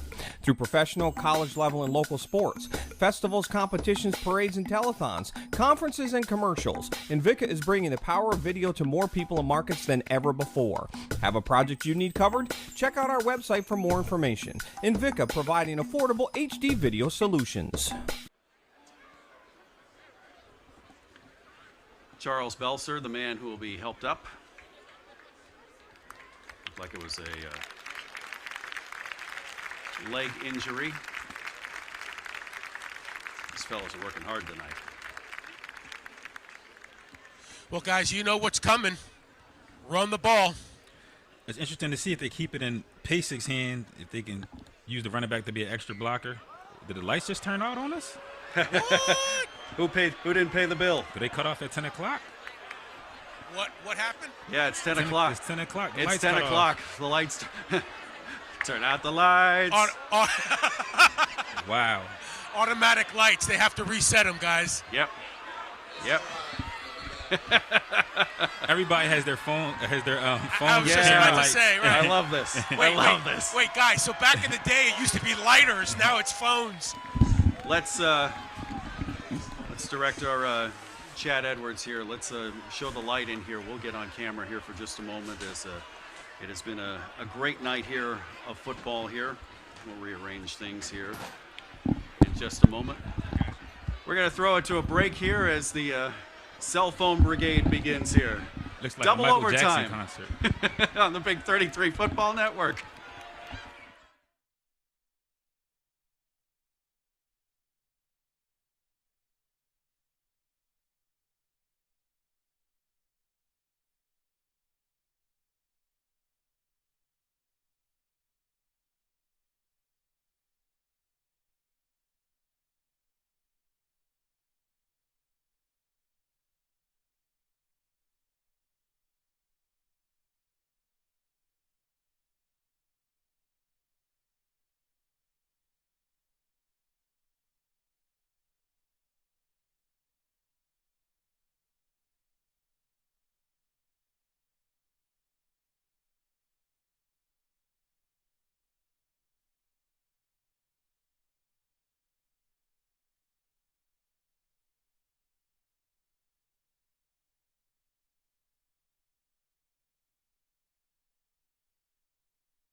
Well, the hamsters are getting paid overtime. It's like the Michael Jackson concert is over. The lights are back on. That was awesome. Honest to goodness, that was not planned. It was a scheduled shut off at 10 o'clock. So it's 10 o'clock Eastern time, and now they've paid the light bill. So we're back at it, and it's first down from the 3. First possession is They're first under center. There, yep. Pasek is under center, Fullback and he gives dive. it to Younger, and nothing doing. So it'll be second down. We are in the first possession of second overtime. If you're just joining us here at the Big 33 Football Classic, went to overtime, tied at 7. Field goals traded by both teams. 51-yard field goal from Brady Bisco for Pennsylvania. 24-yard field goal by Gavin Fetty for Maryland. And we are at 10-10, and we have a cramp here on the sideline. That is Amir Butler, who's had a whale of a game tonight. Again, second overtime means if you score, you must go for 2. That's going to play a role.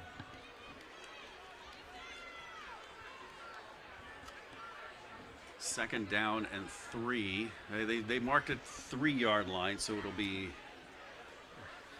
go in the books. It's at the 4. They haven't changed the scoreboard yet, so it's one of those situations here in the game right now where it seems like the last one to score is going to be the MVP. They do pick an MVP for both teams. So both teams huddling. Actually, Maryland huddling up. Butler is off the field now.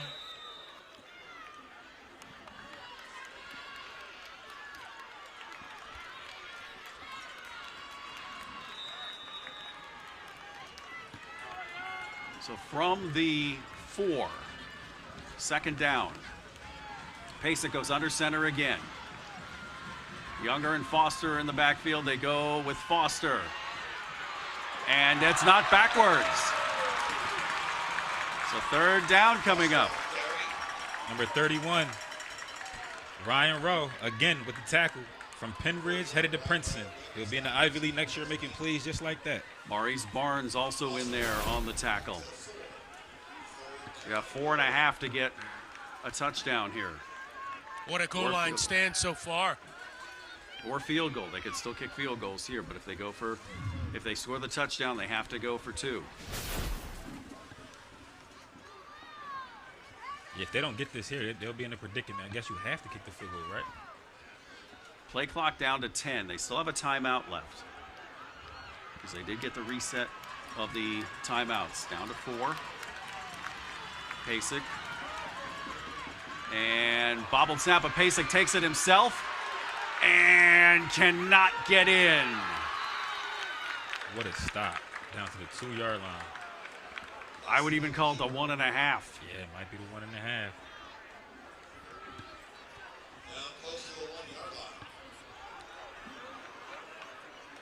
Pretty gutty Blake Pasek. Starks. Tell you what, give credit to the Pennsylvania defense here. They really buckled down. And it looks like Guys, because they've buckled down, I think you got to kick it, but it doesn't look well. Maryland's calling a timeout. Donald Davis calling a timeout. Yeah, you can always go safe and kick it. It'll help. You'll be able to sleep better at night knowing you went the safe route. Maryland calls timeout. Their 1 timeout. Let's take a quick break on the Big 33 Football Network.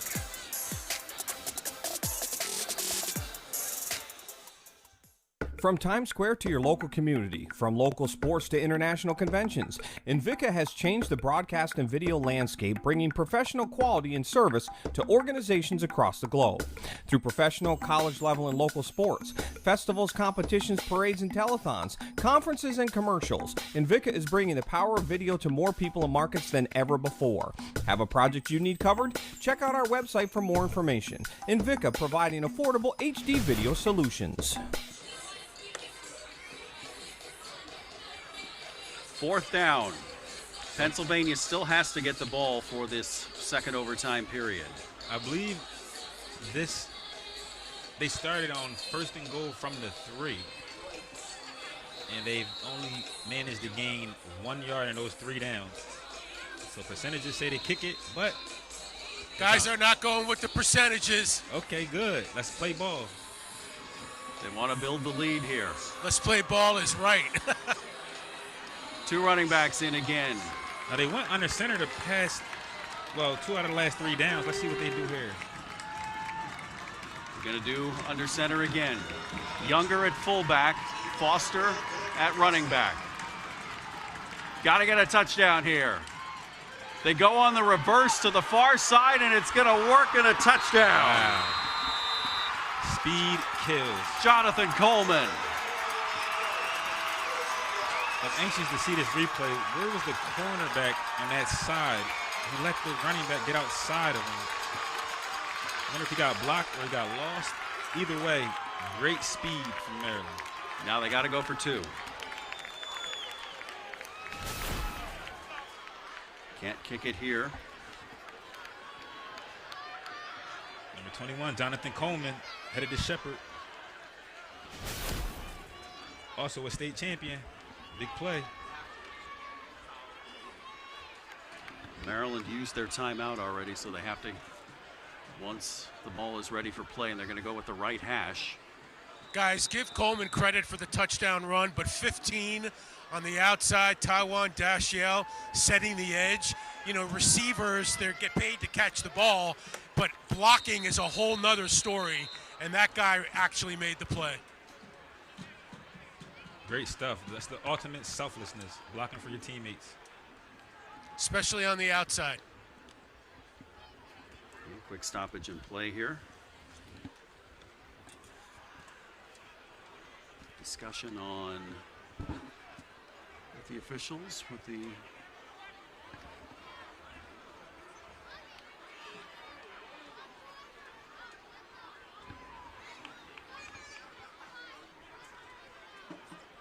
asking for some rulings and seeing if things were legal.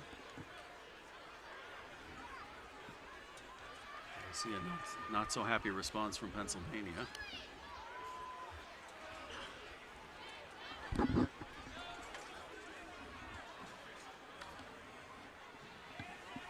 What a game, fellas. What a game. I agree. Coach Davis coming across here to ask what the... I think he wants to make sure, guys, that they have to go for 2, which, of course, they do. They did announce that prior to the start of this.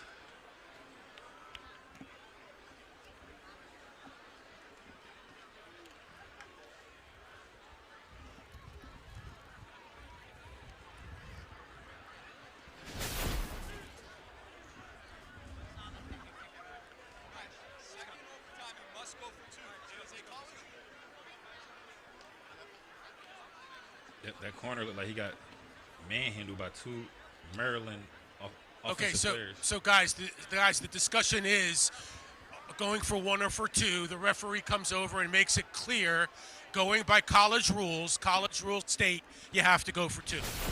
Which was announced during the referee's announcements before the second overtime. I think and Gary, correct me if I'm wrong, he was thinking maybe getting confused with high school rules and yeah. Okay. Yeah, because that was back in the first overtime. They had a discussion about that in terms of the penalty, the PI penalty. Gary Stein on the sideline, Ben Dupree next to me. I'm Travis Sparks. Great to have you with us here as we go for 2. It's like they're going back to that same formation that they just scored a touchdown on. See if they run the same play or run some type of play action off of it. Fake the same thing. They go to Foster, and he dives, and he's in for 2. That is called nose for the goal line. Great play call. The action went the opposite way, a little bit of misdirection. Now the pressure's on Pennsylvania, knowing that you got to score it and get the 2. Same formation, but they decide, and great block. Younger was out there blocking, getting the last one out, and the dive by Foster And the two-point conversion is good. So Pennsylvania has to do something that they haven't done since the first quarter, and that's score a touchdown. I'm interested to see, do they go with Kanoff or Eckert? Looks like Kanoff has his helmet off. Looks like it's going to be Eckert. It's going to be Eckert. Now, Eckert is a little bit more mobile, so maybe that's why they're going. Or it looks like they might be rotating series, so it's just luck of the draw. That's Eckert's turn. So back at it from the 25. Touchdown and a two-point conversion. We go on. An interception, and this is done. Going for it all. Incomplete. Lustig had 3 men on him.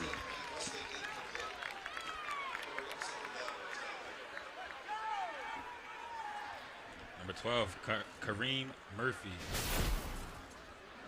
on the defense. And we've been saying Kyrie Murphy. We've been saying his name all day long. Wow. Guys, these Maryland DBs, and I know you guys are talking about it, have just been, I mean, they just blanket coverage tonight. Zaire Pollard is going to line up to the left side with Liam Fuller at tight end. Eckert, low snap. Trying to run out of trouble and does not. 1 yard loss. It'll be third down. Saquon Olfus, Sarkody.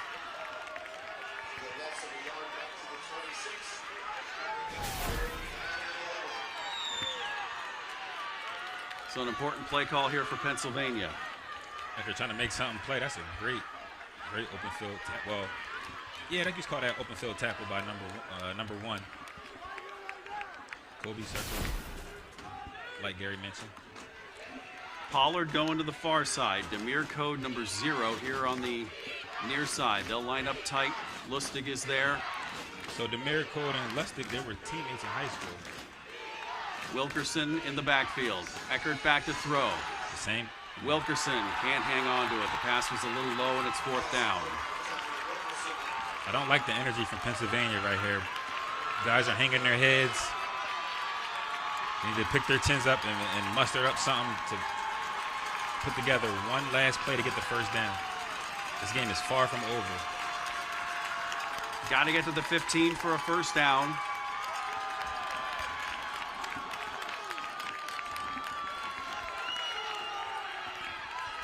Pennsylvania still has one timeout to use. I'm looking at where's Kyrie Murphy, and I'm going away from him.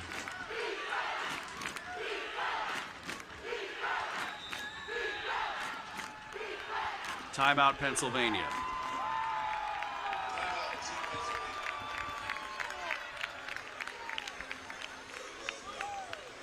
Well, comes down to this. I'm heading over to that Maryland defensive huddle. Let's see what they got. Pennsylvania, their offensive core is talking about what their one last play is going to be.